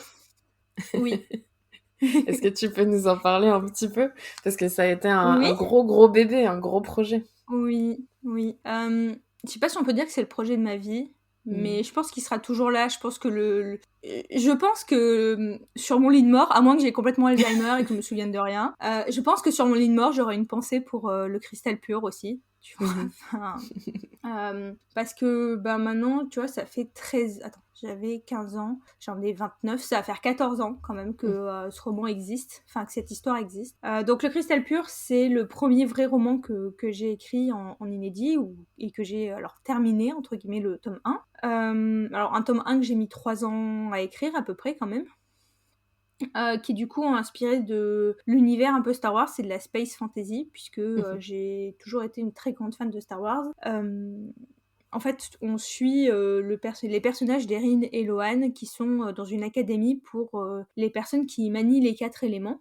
Et un beau jour, Anaël, qui est la meilleure amie d'Erin, tombe malade suite à un dérèglement élémentaire, et donc bah, toute la quête va être de trouver comment guérir Anaël. Donc une fois de plus, on retrouve vachement le trope du found family, des Mhm. amis, parce qu'en fait, ils vivent tous dans l'académie et ils sont tous super proches. Ils ont une bande, enfin voilà, c'est vrai que moi j'aimerais être pote avec toutes les bandes de mes personnages de romans. Donc c'est un univers qui est très gros, Mhm. à l'image de Star Wars, si tu veux. Ouais. Enfin voilà, j'avais les références que j'avais à l'époque. Oui, je voulais en faire quelque chose. Tu vois, je me souviens d'une conversation que j'avais eue avec Margot de Seine, bah, aux premiers Imaginales où on s'est vus, Mhm. de se dire, c'est la saga de ma vie, et tu vois, à l'époque, on comparait un peu ça, tu vois, mon cristal pur, c'était son absolu. Tu vois. Ouais. Sauf que je pense que Margot avait quand même une meilleure structure que moi. Enfin voilà, je pense qu'elle avait été beaucoup plus dynamique, malgré tous les personnages qu'il y a dans son roman. Je pense qu'elle avait été beaucoup plus dynamique que moi sur ses réécritures, sur son Mhm. organisation. Je pense que mon côté jardinier n'a pas aidé sur la grosseur qu'était l'univers. Et j'ai voulu lui redonner vie, j'ai voulu tenter des choses, j'ai fait des réécritures, mais je pense qu'il s'était passé trop de choses dessus. Ça reste l'histoire de ma vie, tu vois, si tu veux. Quand je sens que j'ai un coup de mou, que ça va pas, ou je me réfugie dans cet univers. Ouais. Vraiment. Tu vois, je sais que quand dans ma tête, je commence à penser à des scènes de cette histoire, ça veut dire qu'il faut aller se reposer, tu vois. C'est Mhm. vraiment... c'est vraiment dingue comme concept, mais je sais que c'est vraiment ma safe place. Pourtant, il leur arrive des choses horribles, mais, C'est souvent le cas quand mais on est auteur. c'est un peu ma safe place. Si tu veux, quand ça va super bien, quand ça va mal, je vais pas penser à des scènes de la saga Doudou, ou je vais pas penser à des Mhm. scènes de HDS. Enfin, vraiment, je vais aller me réfugier dans le cristal pur. Donc, je pense que c'est pour ça que cette histoire ne me quittera jamais, parce que ça fait tellement longtemps qu'ils sont là. Ils ont grandi avec moi, leurs aspirations, même leur stage. Tu vois, quand j'ai écrit la première version du roman, ils avaient 16 ans, parce que moi j'en avais 15, je rentrais au lycée, donc ils avaient mon Mhm. âge. Quand j'ai fait une réécriture, ils sont passés, ils avaient 18 ans, 19 ans, tu vois, enfin, ils m'ont vraiment suivi. Dans ma tête, l'histoire changeait aussi au fur et à mesure de comment moi j'étais dans ma vie, dans ma tête, Bien tu sûr. vois, ce qui se passait.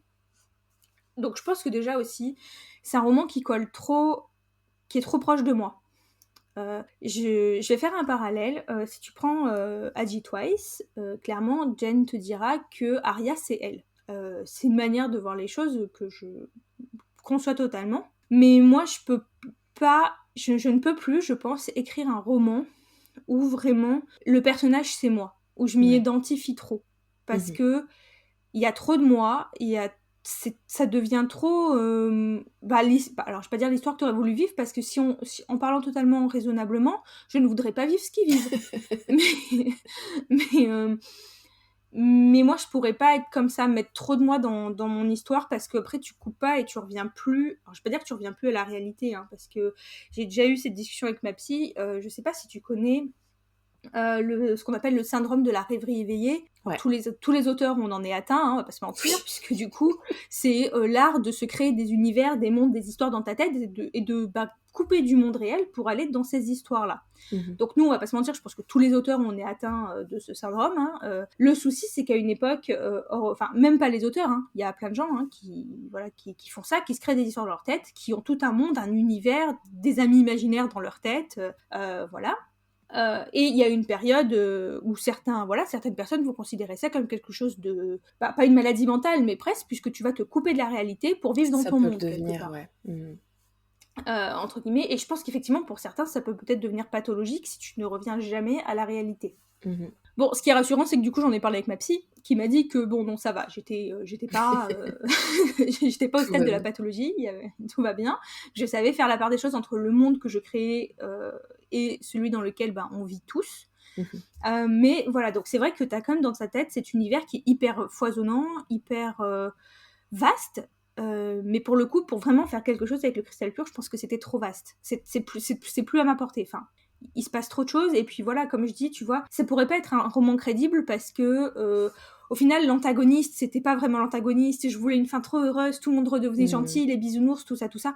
Et ben non, non. À un moment, il y a un antagoniste, Marie, c'est un antagoniste. Alors, tu peux croire à la rédemption, mais pas à ce point-là. Ouais. Je veux dire, avec ce que le mec avait fait, tu pouvais pas croire à la rédemption à ce point-là. Et je sais que pour l'édition, pour publier ce livre, à la fin, ça aurait pas été possible. Parce Ouais. que, narrativement parlant, non. Enfin, non, dans la vraie vie, même si, voilà, tu dis c'est une histoire, c'est pas fait pour que ça se passe comme dans la vraie vie, ouais, mais il y a une limite. Dans la vraie Mhm. vie, jamais t'aurais effacé d'un claquement de doigts ce que le mec avait fait en mode ah non, mais vu qu'en fait c'est l'ancien ami de Bidule qui est le père de machin et tout, on lui pardonne. Non, tu fais pas ça. Ouais. Tu vois.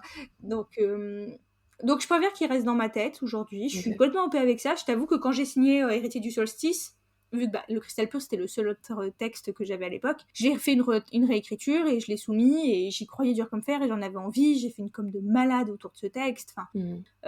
ouais, je me suis dit putain, ça y est, ça va être mon absolu entre guillemets si on compare avec Margot parce que c'était la même époque et que Mhm. elle en plus elle a signé pile à ce moment-là, donc ça te donne envie d'y croire aussi, de te dire en fait c'est la saga de ma vie et je veux en faire quelque chose. J'ai pris des refus, on m'a expliqué. Les refus, Mhm. j'ai eu de la chance, c'est que j'avais quand même eu 2 ou 3 refus argumentés qui m'ont permis de comprendre ce qui se passait. Et je pense que c'est là que j'ai réalisé que j'ai dit je n'ai pas l'énergie et j'ai même pas les ressources en fait, j'ai pas les clés Mhm. pour en faire quelque chose qui va être publiable. Enfin, si, en soi, j'aurais, mais il faudrait tout effacer, tout recommencer, remettre de Ouais. la cohérence dans l'univers, parce que la space fantasy, c'est quand même particulier. Parce que t'as de la technologie, de la science, mais aussi de la magie. Tu vois, il y avait des vaisseaux spatiaux, mais il y en a qui pouvaient se téléporter. Enfin, c'était n'importe quoi. Enfin, je veux Ouais, dire, c'est enfin, compliqué après au niveau des règles et si tu veux que ouais. ton univers tient debout et si c'est un truc que tu veux faire sur plusieurs tomes, enfin ouais, c'est C'est monstre. ça.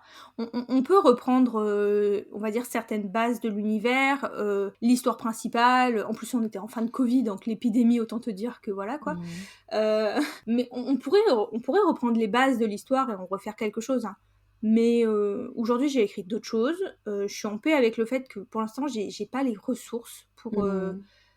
pour faire quelque chose de ce projet. D'un autre côté, je me dis est-ce que j'en ai vraiment envie parce que si j'en avais vraiment envie, j'aurais trouvé les ressources pour le faire. Mhm. J'ai pas ce sentiment de gaspillage ou d'avoir renoncé. Enfin, si, j'ai renoncé, mais c'est pas négatif. Tu vois, Ouais. genre, le cristal pur et moi, c'est lui et moi en fait. Et je pense que même si maintenant beaucoup de gens, voilà, il est sur Wattpad, on peut le lire, il y a plein de choses, mais Mais je pense qu'on est très bien tous les deux dans ma tête et que on n'a pas forcément besoin de plus, tu vois.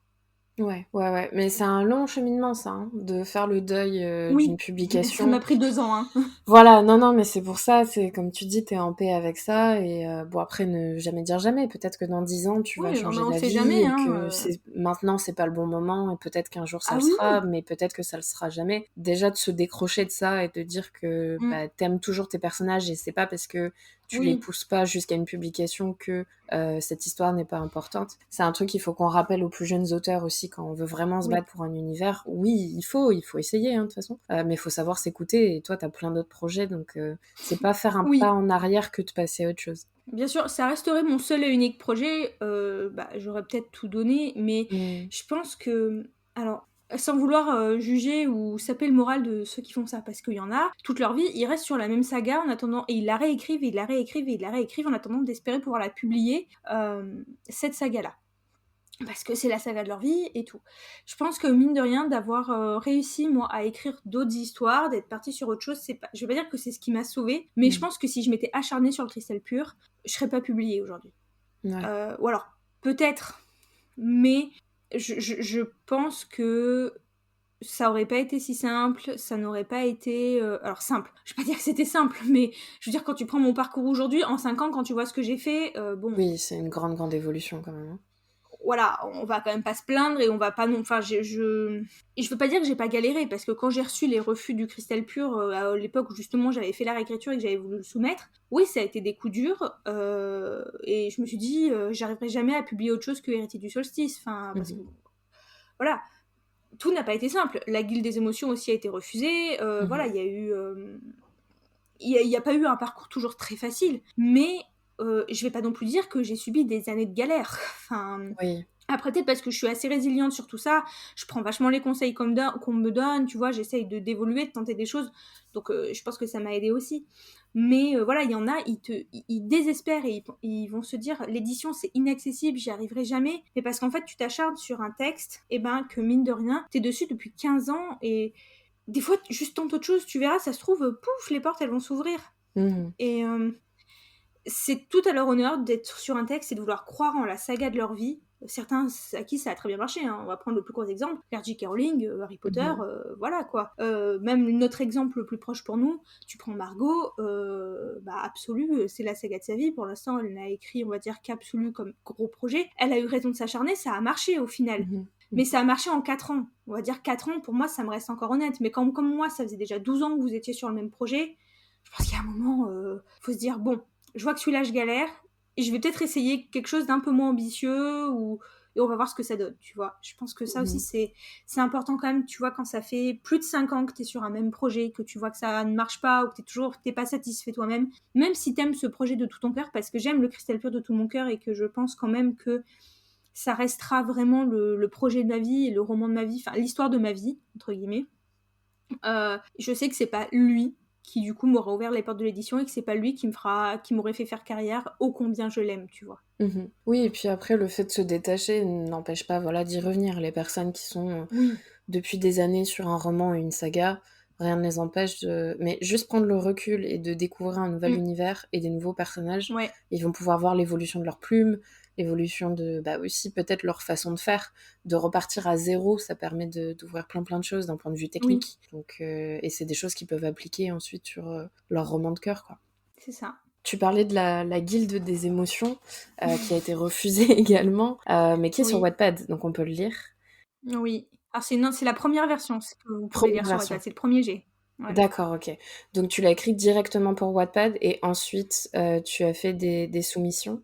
Ouais, alors en fait, ce projet, je l'ai écrit, donc j'avais écrit Héritier du Solstice, donc je savais que j'avais ma saga. Alors à l'époque c'était une trilogie, mais je savais que Ouais. j'avais ma saga qui allait être publiée chez Bookmark. Et bah, mine de rien, quand t'es dans une maison d'édition, on te dit c'est quand même bien bah, de prévoir d'essayer d'y rester.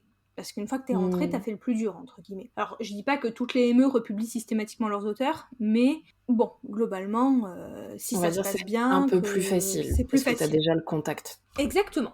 Donc, j'avais un peu cette idée qui traînait. Et je me rappelle très bien le déclic où je me suis dit, il faut que j'écrive une nouvelle histoire pour pouvoir la présenter à Bookmark. J'étais sous la douche dans mon ancien appart, tu vois, je revois hyper bien la scène, en train de me dire, ouais mais Marie, maintenant que t'es chez Bookmark, il va quand même peut-être falloir que tu vois comment pouvoir après continuer la collaboration avec eux.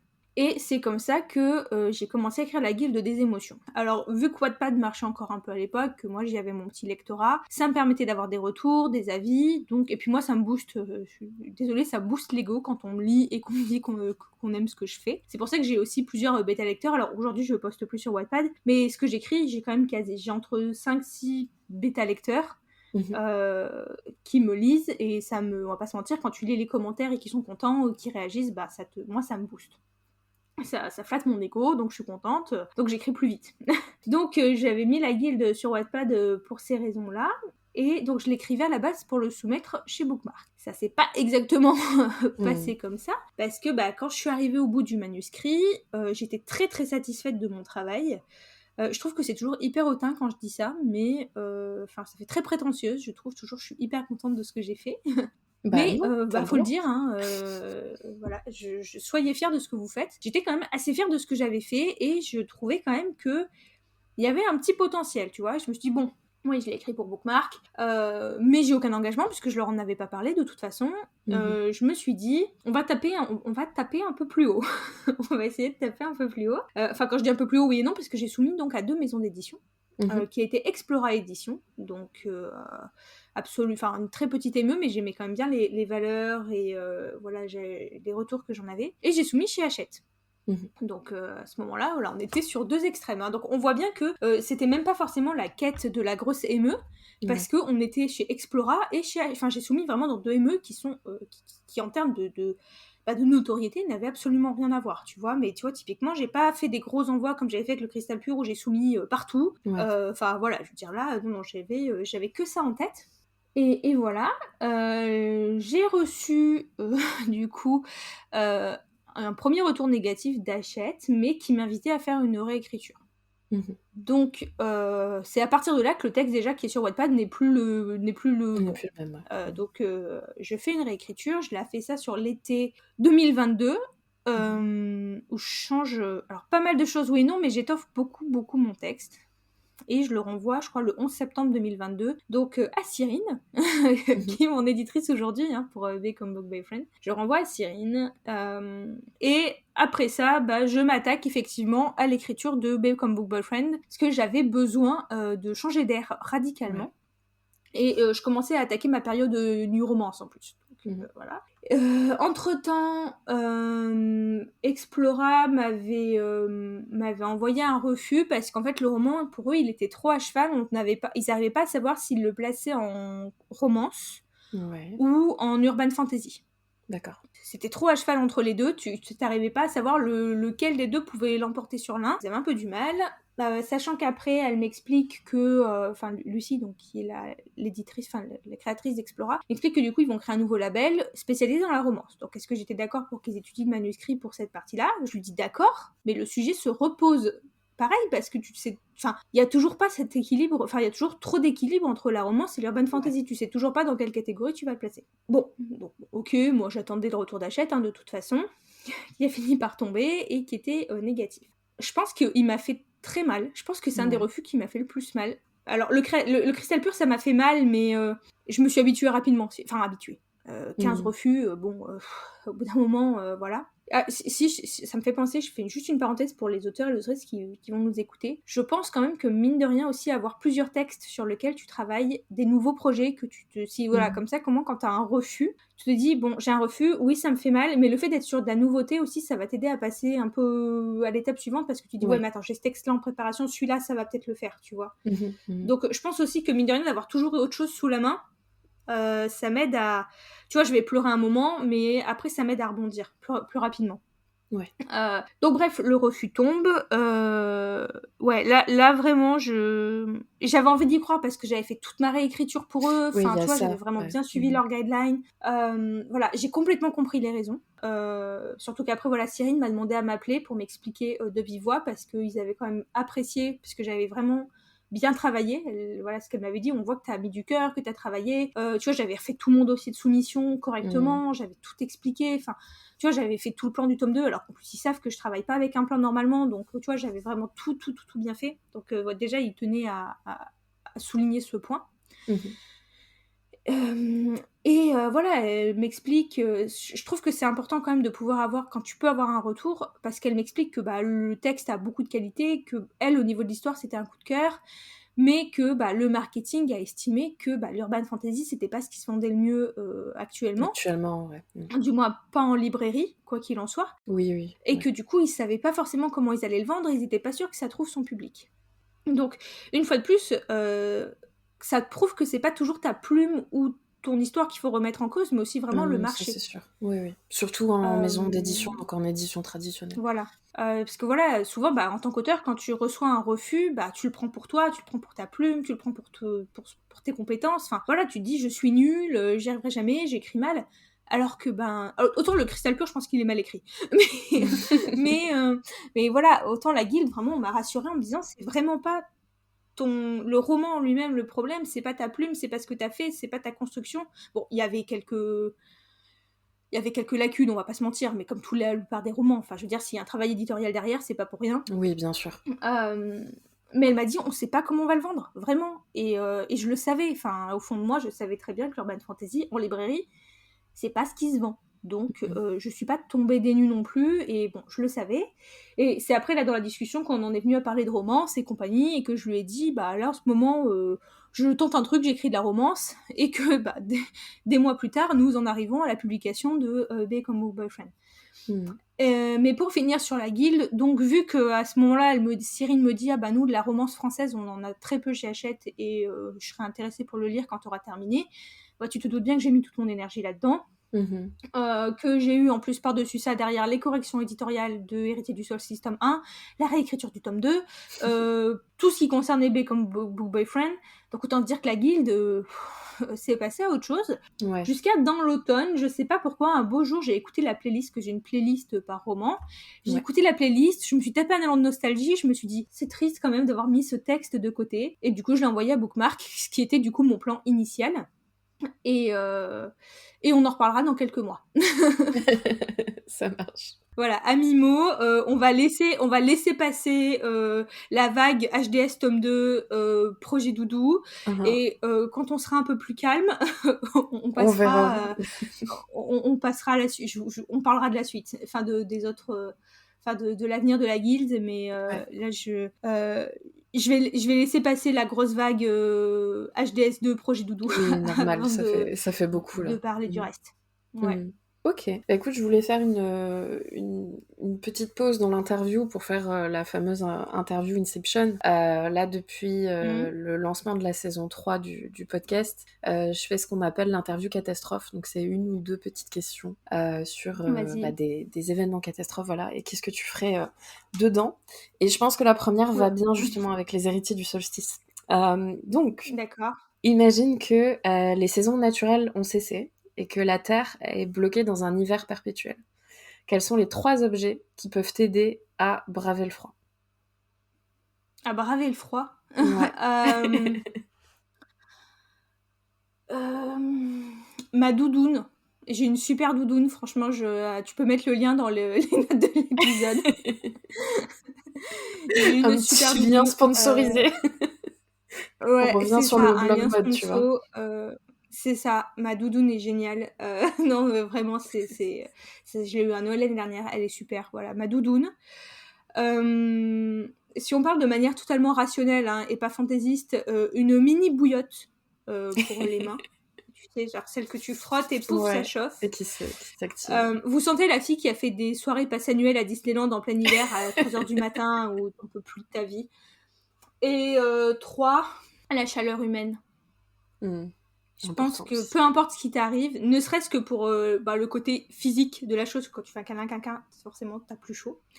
T'as la chaleur corporelle, mais je pense que le côté chaleureux du cœur aussi, de pas être tout seul dans une situation catastrophe, ça aide.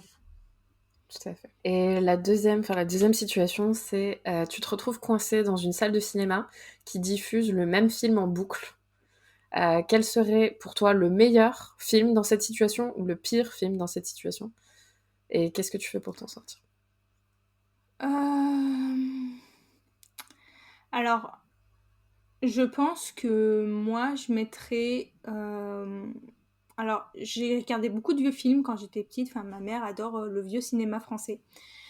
Donc j'ai été bercée, avec du vieux cinéma français et je pense que je mettrais le film Oscar, avec Louis de Funès. Mmh.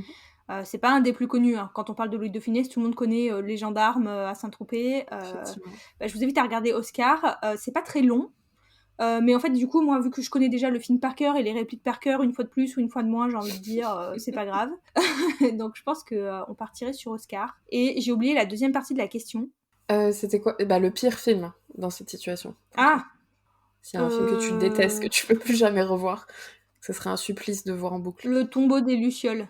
Oui, oui, oui, je comprends. C'est pas un pire film, mais le sujet, oui. Non, mais moi, je le déteste parce que je pense que c'est le film qui m'a le plus traumatisée dans ma vie. Ouais. Mmh. Quand j'étais c'est pour ça aussi que j'ai beaucoup de mal, moi, aujourd'hui, à me mettre à tout ce qui est l'univers manga, japonais et compagnie. Mmh. Voilà, les animés, tout le monde adore et j'aimerais, mais en fait, j'ai vraiment un très gros blocage. Physiquement, enfin, je peux pas, en fait. Ouais. C'est parce que j'ai vu Le Tombeau des lucioles, je devais avoir 6 ou 7 ans. J'étais Ah oui, très petite ouais, c'est très et en jeune, fait, ouais. vu que c'était du manga, moi, au départ, quand je l'ai vu, j'ai dit, «Ah, c'est les Pokémon!»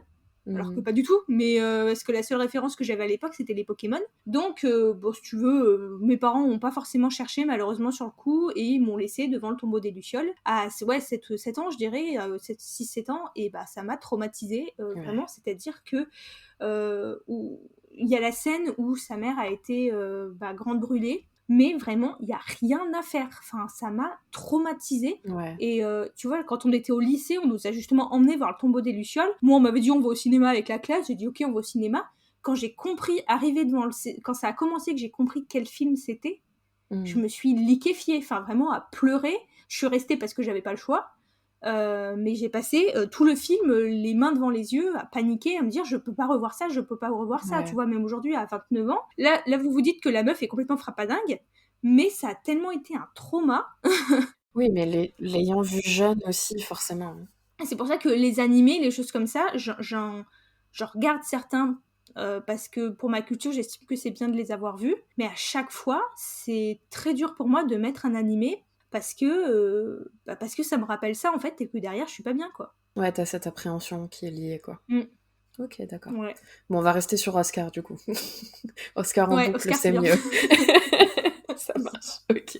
Pour revenir côté écriture, je voulais, parler, bah, des héritiers du solstice et plus particulièrement de Mhm. ta réécriture parce que tu as été assez transparente sur les réseaux, et je trouve que c'est génial parce qu'il y a un peu un tabou, tu vois? En mode, tu publié donc t'as pas le droit, entre guillemets, de dire c'est quoi tes difficultés et quand t'as un souci avec ta Mm. réécriture, quand t'as des blocages ou quand tu passes un mauvais moment, quand t'as des doutes. Donc c'était quoi ton état d'esprit à ce moment-là? Alors, il y a eu plusieurs choses et aujourd'hui, avec le recul, je pense aussi qu'il y a un gros facteur qui a joué à ce moment-là. Bah, c'est que j'ai appris que j'étais enceinte en même temps que je faisais cette réécriture. Mmh.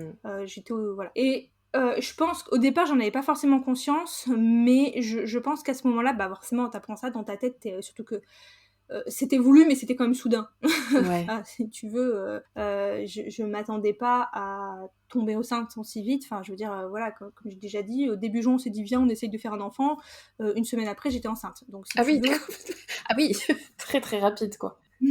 donc si tu veux, j'étais intimement convaincue que voilà, tout le monde te dit, tu sais, t'en parles un peu à ton médecin, tout le monde te dit oui, ça va prendre 6 à 7 mois, vous avez le temps.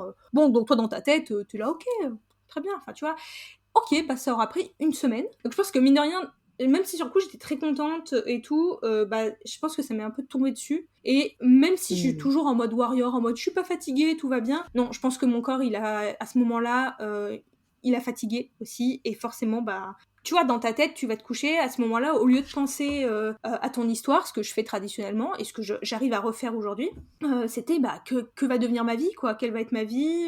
Tu vois, t'essaies de te projeter, Mmh. tu penses à plein de choses, t'espères que tout va aller bien. Et je pense que ça a pris beaucoup plus d'espace dans ma tête que ce que j'ai bien voulu l'admettre à l'époque. Et bah voilà, et puis la fatigue physique, et puis Ouais. dès qu'il y a un truc qui t'énerve, et ben forcément, tu vas t'énerver plus vite dessus. Donc voilà, quand j'ai dit c'est une épreuve, j'y arrive pas et tout, je pense que c'était pas vraiment le problème de l'histoire, je pense que c'était aussi que mon corps il était un peu en mode tu vas te calmer en fait. Enfin, donc je pense qu'il y avait un peu ça. Et ensuite, je pense quand même que d'avoir...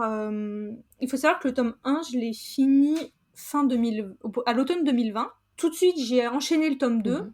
Et après, quand j'ai eu au printemps le retour de Bookmark qui était positif et qu'on m'a dit ce sera pas publié avant 2023, vu que moi, tu sais, j'aime bien...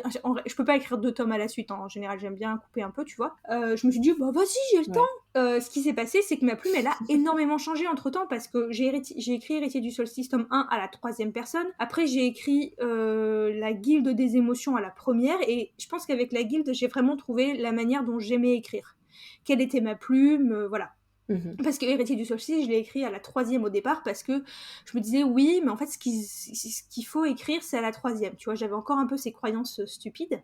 Donc je me suis retrouvée avec un texte écrit à la 3e personne qui ne correspondait plus à ma plume actuelle, sur un tome 2, voilà, qui était un peu de briquet, enfin pas de briquet de broc, mais où je me disais, c'était un tome 2, il se passe finalement pas grand chose, à me demander si, parce qu'à la base je voulais faire 3 tomes, et je commençais à me dire, mais en fait dans le tome 3 il se passe quoi, enfin j'avais des grands événements, mais tu vas pas juste enchaîner tes 5 grands événements sur 5 chapitres. Enfin, tu vois, fallait meubler au milieu, et je savais pas comment meubler au milieu. Donc c'est là que j'ai dit, on va en faire une duologie, ça sera plus impactant. Et donc en fait, c'est là qu'il a fallu aussi faire toute la réécriture, de passer tout ce qui était déjà écrit, à la 1re personne, l'adapter à ma plume actuelle. Et en fait, c'est ça, je pense, qui a été compliqué pour moi, parce que l'histoire, je l'avais, il n'y avait aucun problème. J'étais même vachement redynamisée, parce que forcément, d'avoir condensé 2 tomes sur 1, ça a apporté plus de dynamisme, voilà, il se passait des choses. Tu vois, j'avais eu des nouvelles idées qui, tu vois, sur les relations entre les personnages, enfin, au final, il y a quand même vachement plus d'action. Enfin, ce tome 2, il est vachement plus dur. Tu vois, l'autre jour, quelqu'un a qualifié le tome 1 de cozy fantasy, tu vois, déjà j'étais pas très, enfin j'ai dit ouais, mais alors le tome 2 ça va vous faire un choc thermique quoi, enfin il y a toujours ce côté très doudou parce que c'est moi, je pense que je pourrais jamais écrire des gros dramas ou quoi que ce soit, mais il se passe quand même des événements qui sont plus durs.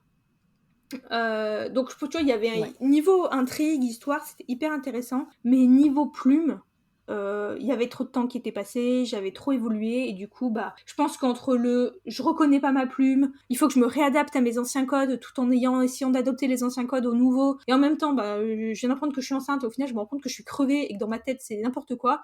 Et donc, après, tu es passée du côté obscur, qui est donc la romance, la new romance même, la romance new adulte, avec B comme Book Boyfriend, qui a eu plusieurs noms, The Book Bee, Projet Doudou pour les intimes sur les réseaux.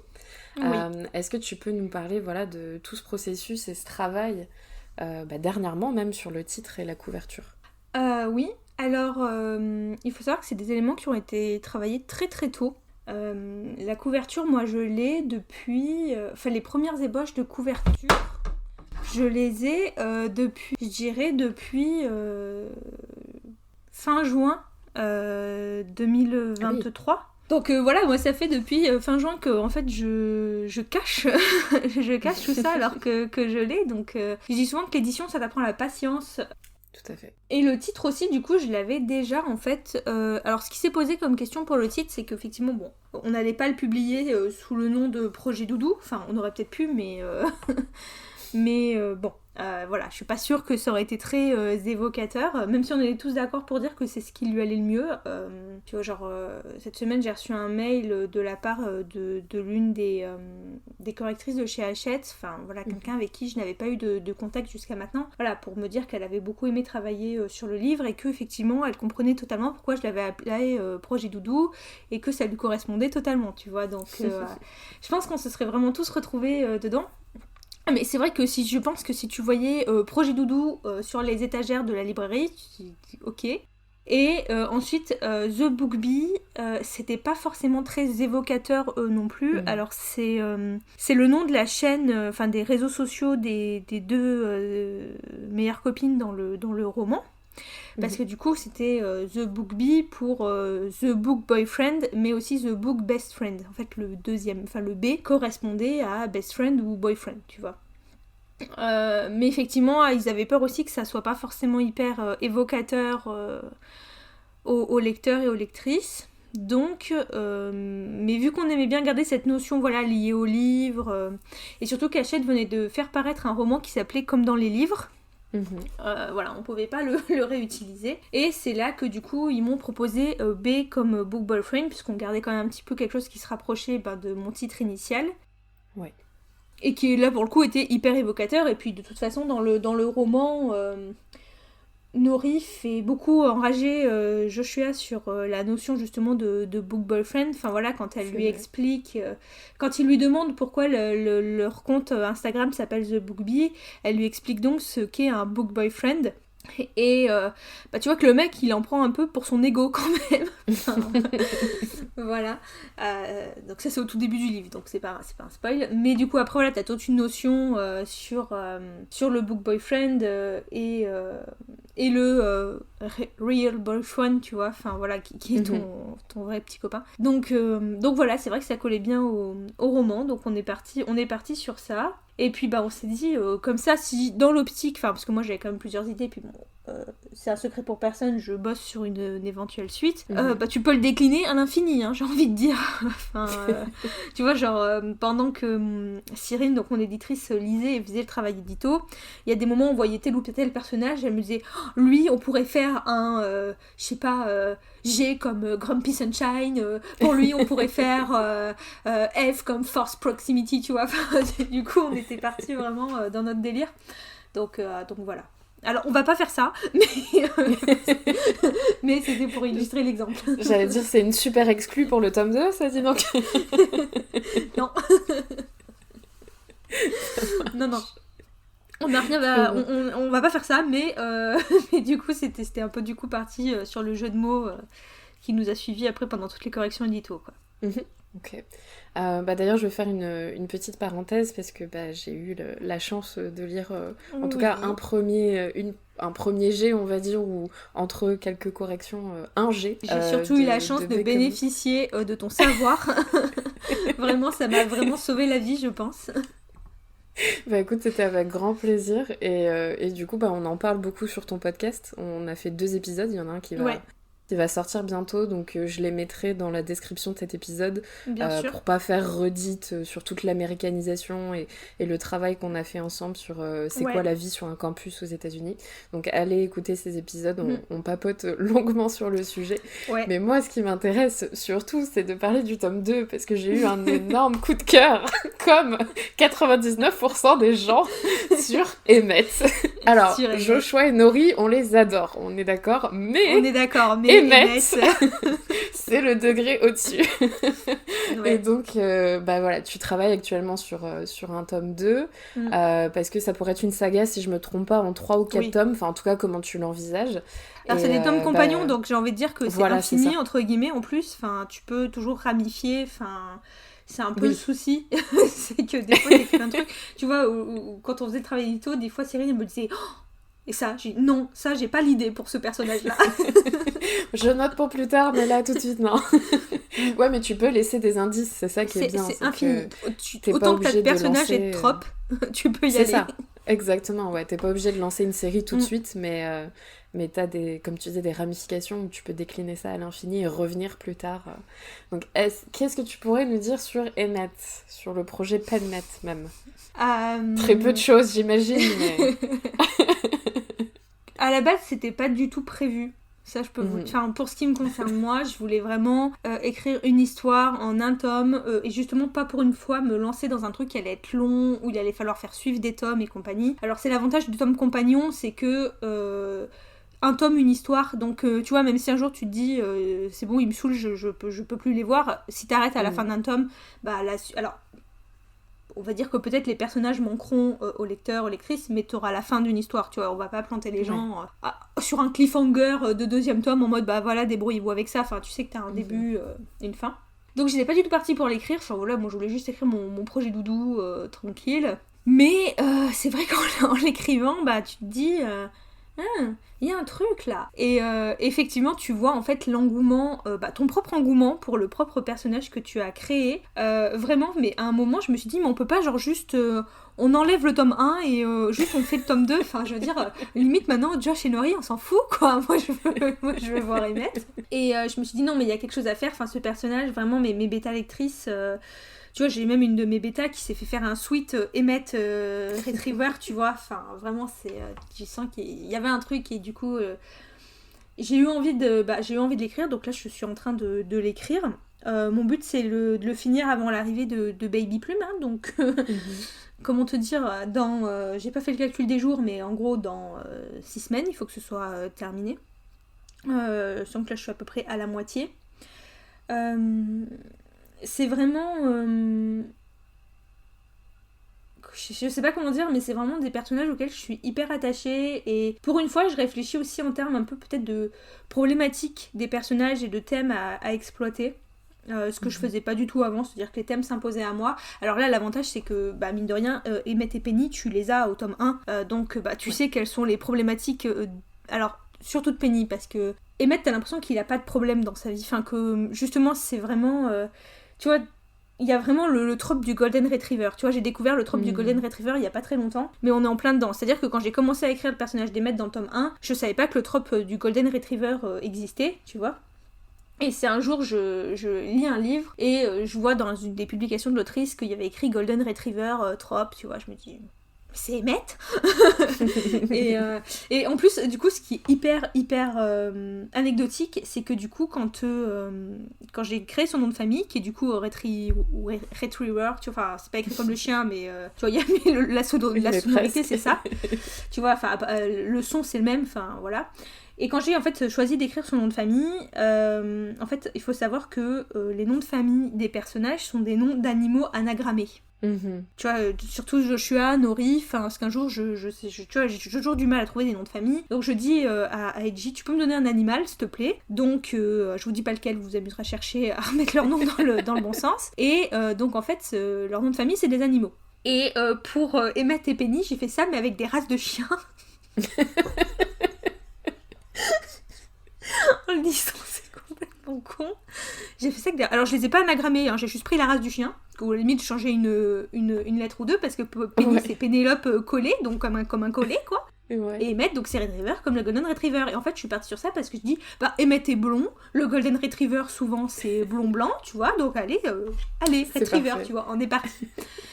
Et en fait, non, je sais pas si c'est le hasard ou quoi que ce soit, mais du coup, voilà, c'est vraiment le trope du Golden Retriever dans toute sa splendeur. Et donc, j'adore ça aussi, cet aspect, voilà, du gars, et en fait, qui, du coup, toujours trop content, enfin, tu vois, vraiment, c'est horrible ce que je vais dire, mais tu vois, là, j'ai écrit une scène hier soir, et je me suis dit, mais en fait, quand tu rentres à la maison, ton chien, il te voit, il agit comme Emmett à ce moment-là, tu vois. Oui, c'est le but du trope, mais oui. mais tu vois, c'était trop drôle, enfin... Donc, en fait, j'ai vraiment... j'ai développé énormément d'attachement pour ces personnages, ce qui fait que voilà, j'ai eu envie d'écrire la suite, enfin de leur écrire leur histoire. Et effectivement, comme tu dis, je vais pas vraiment pouvoir vous en dire beaucoup, si ce n'est quand vous récupérerez B comme Book Boyfriend, ouvrez la 4e de couverture. Ouh. Très bien, je note. Voilà, parce que je pense que quand l'épisode sortira, on sera proche de la sortie, donc voilà. Ouvrez la 4e de couverture. Très bien. Mystérieux, je note. Voilà. Ok. Et avant de passer un petit peu au côté conseil et fin, je voulais parler de ta meilleure amie, Edgy, parce que tu en as parlé un petit peu aussi pendant cet épisode, parce que vous écrivez beaucoup à 4 mains. Ouais. Donc voilà, je voulais connaître un petit peu comment ça s'est... et ça se déroule toujours d'ailleurs, votre collaboration, parce que vous avez des projets qui s'entrecroisent. Ouais. Alors... Edgy écrit à 4 mains avec d'autres personnes aussi depuis un petit moment, elle a toujours essayé d'expérimenter l'exercice. Moi j'ai toujours écrit quand même beaucoup... J'écris en groupe entre guillemets, parce que comme je te disais tout à l'heure, j'ai beaucoup de bêta, de personnes avec qui j'échange sur mes romans, mais pas vraiment avec qui j'écris. Je suis pas sûre qu'il y a beaucoup de personnes avec qui je serais capable d'écrire un roman, déjà parce que... Alors je sais pas si ça c'est mon côté enfant unique, mais j'aime bien que ça se passe comme je l'ai décidé. entre guillemets, et que du moment que tu prends un co-auteur ou quelqu'un d'autre, tu t'adaptes. Alors j'ai quand même fait beaucoup d'efforts sur tout ça. Donc en 2022, effectivement, on a commencé à écrire notre première histoire toutes les deux, qui s'appelait L'Orbe du Cerf, qui est un énorme projet de fantasy, et on l'avait lancé pour le concours Fixia Romantasy. Stardust Romantasy, qui était donc c'était un des pour la première sortie Stardust, et on s'est beaucoup amusé, on s'est plus amusé qu'on a été sérieuse sur ce texte, parce que on s'est rendu compte qu'il y avait il faisait beaucoup la fête, tu vois, au final, plus que ce qu'il y avait d'aventure. On avait un gros attachement sur ce texte, sur cette histoire, son univers, notre petite mascotte Pamnou, notre écureuil noir, enfin voilà, tu vois, on s'est tapé un gros délire sur les écureuils pendant des mois, enfin c'était vraiment de l'amusement, mais on a quand même réalisé que de la fantasy c'était énorme quand même à construire à deux. Déjà, tu vois, on avait notre base d'univers, mais ça manquait quand même, je pense, de structure. Et en tant que deux jardinières, se lancer dans un tel projet, c'était peut-être pas forcément l'idéal. Tu vois, l'histoire était là, je pense qu'à être diffusée sur Wattpad ou quoi, oui, tu prends un petit moment de lecture bien sympathique, mais je pense que derrière, il manquerait des grosses bases à l'univers, et ça, on s'est rendu compte que, mine de rien, avec les projets qu'on avait l'une et l'autre de chaque côté, c'était quand même assez dur à mener, enfin, il aurait limite fallu que ça passe en projet principal. Et on va pas se mentir, quand toi de ton côté t'as l'édition qui commence à marcher et tout, que tes romans, tu dis non, je vais pas sacrifier mes propres romans pour notre quatre mains, tu vois, même si j'aimerais bien qu'il aille loin. Là, quand je vois que je vais signer chez Hachette pour Be Comme Book Boyfriend, à ce moment-là, je sais très bien que ma priorité c'est ça, et c'est pas de plancher sur un univers. Donc ça, on en a discuté, on le savait toutes les deux, on adore le concept, cette histoire, dès qu'on voit un réel d'écureuil sur Insta, on se l'envoie. Mais voilà, on sait que l'histoire, elle est pas à notre portée pour l'instant. Ouais. Néanmoins, ça nous manquait de pas écrire ensemble, surtout qu'aussi, Edgy a eu une grosse passe à vide d'écriture, voilà, elle en a parlé sur son compte, hein, il y a eu des moments compliqués l'année dernière dans sa vie. Elle avait du mal à se relancer, et un matin, je me vois en train de vider mon lave-vaisselle, en train de faire un vocal, enfin, de toute façon, c'était toujours dans une situation grotesque, hein, t'étais pas posé à ton bureau en train de réfléchir. Et en fait, on a eu une grosse dispute à la fin de l'été 2023. Vraiment très violent, c'est-à-dire qu'on s'est pas parlé pendant 3 semaines. Bon, on en est ressorti plus forte, on a mis les choses à plat, la discussion, on en a appris des leçons aussi. Et en fait, un matin, du coup, je pense qu'on parlait de ça, et je lui dis, tu sais, elle avait envie d'écrire, mais elle savait pas trop comment s'y remettre. Et je dis, viens, on va écrire. Si on voulait écrire ensemble, faut mieux qu'on se lance dans une rom-com, parce que c'est plus simple, il n'y a pas d'univers à créer, et au final, on est parti sur donc projet Ronron. Alors, on se prend pas la tête dessus, parce qu'on sait que c'est pas le projet prioritaire de l'une et de l'autre, mais où on raconte. Pour le coup, tu vois, tout à l'heure, je te disais que j'aime pas m'inspirer trop de ma vie pour écrire. Enfin voilà, je veux pas être trop proche de mes personnages. Mais là, pour le coup, où en fait, on suit les points de vue de deux meilleures amies qui sont quand même très différentes. Parce que Edgy et moi, on a beaucoup de points communs, mais je pense que dans l'attitude, le caractère, on a quand même beaucoup de différences aussi. Et donc, deux meilleures amies qui sont très très différentes. En fait, là, contrairement aux romances que tu as actuellement, par exemple, souvent, t'as soit le point de vue de l'héroïne, ou alors de l'héroïne et de son crush, quoi. Enfin, du love interest. Alors que là, non, tu suis les points de vue des deux nanas, qui vont en fait chacune, pendant que l'une sombre un petit peu dans ses démons, l'autre est en train de monter un projet, tu vois, c'est ce qui s'est un peu passé pour nous, parce que Edgy a connu cette phase où c'était très compliqué pour elle, alors que moi j'étais en train de signer chez Hachette et de partir dans les contrats, le tome 2 de HDS, enfin tu vois, je venais d'apprendre que j'étais enceinte, enfin tu vois, c'était un peu on partait dans deux directions complètement opposées, quoi, à ce moment-là. Chacune un peu dans son truc, a pas forcément accepté surtout moi, j'ai été très intolérante à ce moment-là, vis-à-vis d'elle, parce que je lui disais, mais secoue-toi, ça va aller, j'ai pas pris la pleine mesure je pense, du mal et qu'il arrangeait. Pour moi, c'était en mode, secoue-toi, ça va aller mieux, tu vois. Et en fait, donc du coup, c'était aussi pour revenir un petit peu sur tous ces événements-là, tu vois, les sortir de nous, et les traiter de manière, alors très doudou, très légère, parce que ça reste nous, et qu'on n'écrit pas du tout un roman engagé sur la dépression, hein. C'est pas du tout notre but. Mais voilà, c'est aussi de montrer, tout en gardant le côté très sympathique et très doudou qui nous anime chacune, de montrer que ça a beau être ta meilleure amie, c'est pas toujours facile, et Et voilà, donc on est parti sur ce thème-là. Bien sûr, il y a de la romance, il y a une mascotte, enfin il y a un petit animal, voilà. Bah, Oscar. On le retrouve. Oscar, voilà, qui va venir foutre alors un labrador, pas un golden retriever cette fois, mais qui va venir foutre le bordel aussi dans leur vie, donc voilà, tout ça, on l'écrit tranquille parce que, bah là tu vois c'est à moi d'écrire, mais quand tu vois tu vois mon planning là, on aurait éventuellement le projet, on discute avec une graphiste, illustratrice, pour voir s'il y aurait moyen de faire quelque chose aussi d'un peu visuel avec ce projet. D'accord. Donc ça, je vais pas trop m'étendre parce que c'est vraiment au stade embryonnaire. Ouais. Mais voilà, j'ai... La personne qui a fait la couverture de Projet Doudou m'avait fait part du fait que peut-être elle aimerait bien pouvoir bosser sur des romans graphiques un jour, enfin tenter et tout, mais qu'elle avait pas forcément la compétence... d'imaginer l'histoire, tu vois, de la structurer, toutes ces choses-là. Du coup, on s'est dit, bah, si on arrive à mener projet ronron à bien, puisqu'on est projet ronron, parce que vu que Edgy et moi, on s'appelle chaton, ça ronronne, donc projet ronron, enfin, voilà. Et ça, vraiment, du coup, c'est un projet qui me tient à cœur, pour plein de raisons, parce que d'une, c'est le 4 mains avec Edgy, parce que c'est des thèmes qui nous touchent de très près, mais qui, je pense, sont hyper importants aussi, voilà, de se dire qu'une dispute, c'est pas une finalité, c'est pas la fin d'une amitié, que c'est aussi hyper formateur sur plein de trucs. De se dire aussi que ça se trouve, on pourrait embarquer une troisième personne dans le projet. Puis tu vois, moi, ça m'apprend aussi, parce que comme je te disais, j'aime bien... j'ai mon côté enfant unique qui aime bien tout contrôler, qui aime bien faire comme ça se passe comme je veux. Tu vois, de travailler aussi avec d'autres personnes, ça t'apprend à te dire non, Marie, ça se passera pas forcément comme tu veux. Elles peuvent s'exprimer, elles peuvent donner leur avis, et leur avis est peut-être meilleur que le tien aussi. Donc c'est pour ça que je trouve ce projet hyper, hyper, hyper intéressant. Et j'espère vraiment qu'on en fera quelque chose sur le long terme, parce que vous allez me dire, oui, c'est une rom-com, voilà, parce que bon, il y aura des love interest aussi, enfin voilà, il n'y a pas forcément une révolution dans l'intrigue ou quoi que ce soit, mais moi ça me tient à cœur quand même. Oui, puis le fait de pouvoir partager ça, et comme tu dis, je trouve ça original qui est ce double point de vue, mais pas avec le crush, avec la meilleure amie, donc... Ouais. Et écoute, pour revenir justement, parce que si on déroule le fil de tout ce dont on a parlé aujourd'hui, donc t'as tes romans solo, tes romans duo, on a parlé de Wattpad, on a parlé de réseau, de newsletter que tu as aussi avec Edgy, ton podcast bien évidemment, tes ressources pour auteur, tes masterclass. Je vais m'arrêter, sinon il va falloir que je boive, parce que je commence à avoir soif, ça fait une longue liste.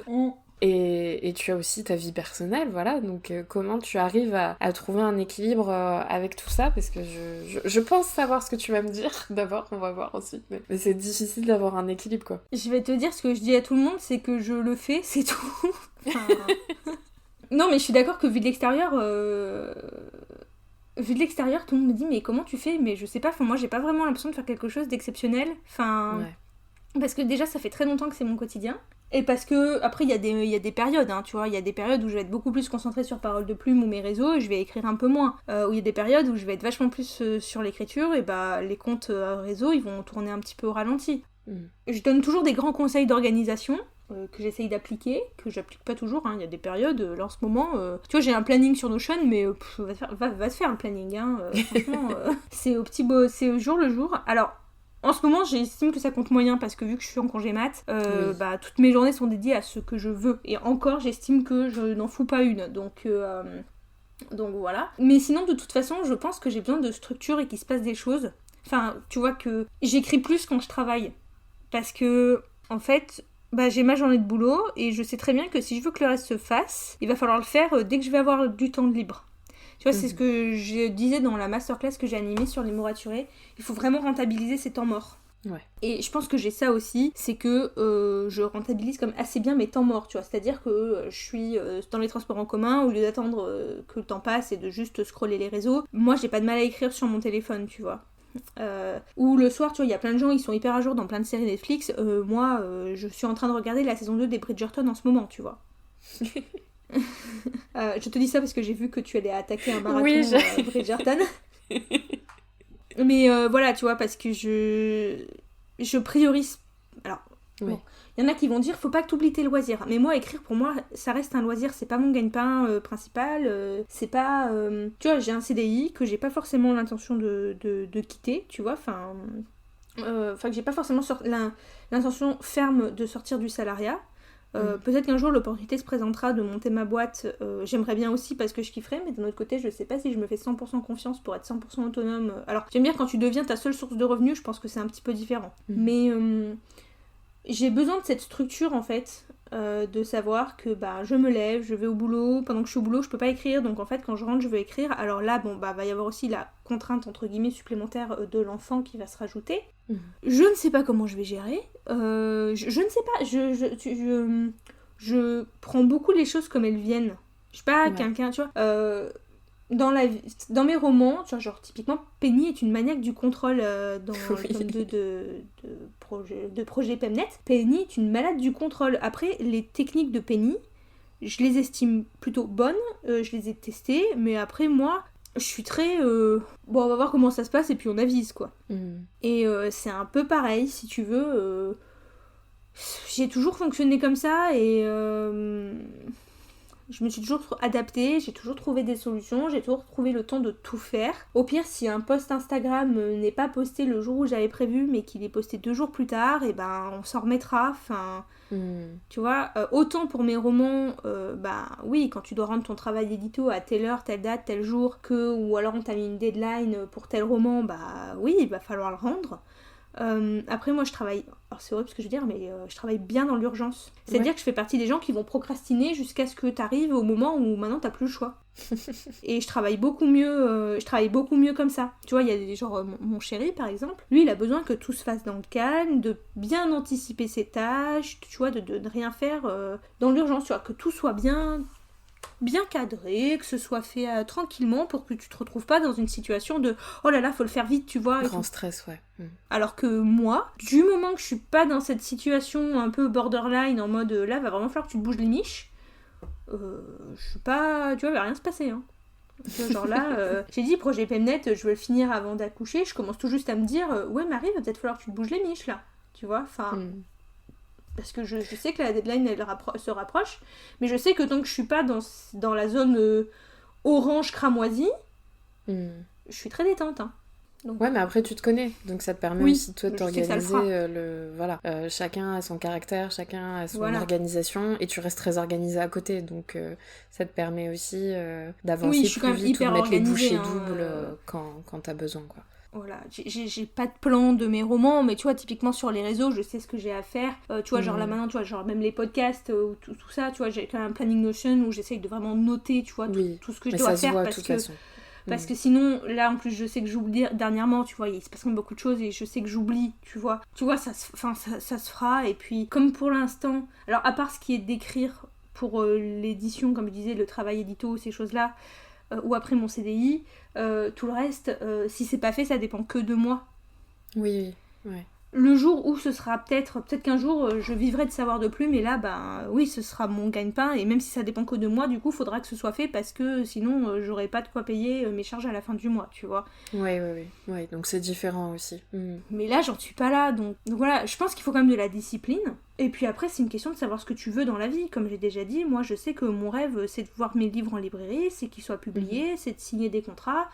C'est de continuer d'écrire sans perdre la passion pour autant. Donc voilà, moi je sais que le soir, plutôt que de me caler devant Netflix, je vais aller écrire, mais parce qu'aussi j'aime ça, parce qu'il y en a plein qui disent oui, tu parles de discipline, c'est vachement violent, nanana.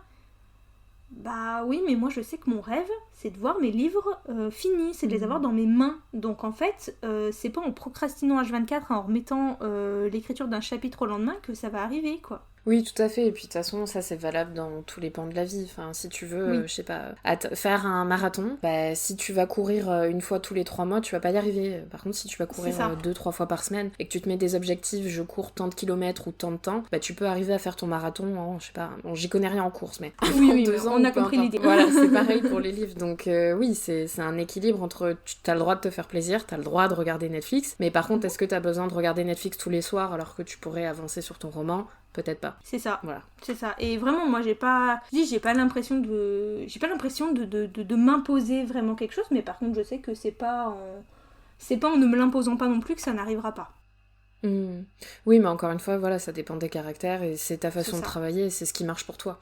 Donc c'est Voilà. le plus important, quoi. C'est ça. Bah écoute, avant de terminer, voilà, je te laisse le micro. Est-ce qu'il y a une question que je t'ai pas posée, un petit message que tu veux passer? Tu as l'antenne. Franchement, je pense que j'ai tellement parlé, Maëva, que... Je pense que j'ai tellement parlé Tu as que tout dit. j'ai dit beaucoup de choses, peut-être même trop. Je pense que les gens, ils en peuvent plus de moi, là. Non, à part te dire merci de m'avoir reçu sur le podcast et de m'avoir donné la parole. Et merci aussi de ton travail sur Be Comme Book Boyfriend, parce que vraiment, ça m'a vraiment aidé. J'adorais lire tes retours, tes remarques. Ça va, j'étais pas trop dure. Non, d'un point de vue culturel, déjà culturellement parlant, c'était hyper intéressant. Et aussi parce que voilà, je sais que t'as apprécié ce texte. Et des fois, il y avait tes petits commentaires qui étaient hyper motivants. Donc merci beaucoup à toi. Puis merci aussi de nos échanges quotidiens. Enfin, c'est très sympa. Voilà, j'avais surtout envie de te faire un petit tribute to Maëva, surtout. Et après, non, je pense que j'ai tout dit. Très bien. Bah, écoute, merci à tout le monde. Ouais, exactement. Bah, merci en tout cas pour cette interview aujourd'hui. Merci à toi. Encore merci à Marie et Florie pour cette interview. On a été assez pipelettes, donc j'espère que vous êtes encore parmi nous et que vous avez apprécié l'épisode. J'ai oublié d'en parler pendant l'intro, mais c'est vrai que... Alors, pendant les premiers épisodes que je faisais, je comparais souvent mes invités à des super-héros, des super-héroïnes, et parfois avec le temps, ça m'est sorti de la tête, donc je le fais moins. Mais aujourd'hui, si je pouvais comparer Marie à une super-héroïne, oui, mais... on va dire un personnage de fiction, je pense que ça serait Hermione Granger, parce que je la vois parfaitement avec, vous savez, un sac sans fond, un peu à la Mimimati aussi, mais Hermione en a un, qui a donc toujours plein de tours dans son sac, et surtout un retourneur de temps, parce que c'est vrai qu'elle fait tellement de choses que peut-être qu'elle triche, c'est ça en fait son secret. Peut-être que elle a un collier magique qui lui permet de revenir dans le temps et de pouvoir écrire 46 000 livres avec 46 000 réseaux sociaux, masterclass et toute la liste que j'ai fait pendant notre épisode. En tout cas, c'était super intéressant. Et puis on est copines et collègues, donc c'est toujours cool de pouvoir se donner la parole d'une autre manière sur nos podcasts. Dites-moi quelle est votre partie préférée de cet épisode sur les réseaux sociaux ou même sur l'application, par exemple Spotify, vous pouvez interagir un petit peu plus. Et comme d'habitude, vous pouvez laisser des petites étoiles, des petits commentaires. Ça aide énormément à faire connaître le podcast. Et si vous avez apprécié cet épisode, n'hésitez pas non plus à le partager, peu importe sur quelle plateforme vous nous écoutez. Je vous dis à très bientôt pour un épisode solo en tête-à-tête et au mois prochain, dans quelques semaines, pour un épisode avec une nouvelle invitée. Salut! Merci à toi d'avoir écouté jusqu'au bout cette entrevue pour Toss a Coin to Your Writer. J'étais ravie de t'avoir à nos côtés pour cette interview et j'espère te revoir bientôt pour de nouvelles aventures. Tu retrouveras toutes les infos de cet épisode en description. Tu peux également me trouver et me contacter sur tous les réseaux sociaux à Maëva Catalano. Je sais, c'est pratique. On se voit dans un mois, ou plus rapidement encore si le dieu des romans le veut.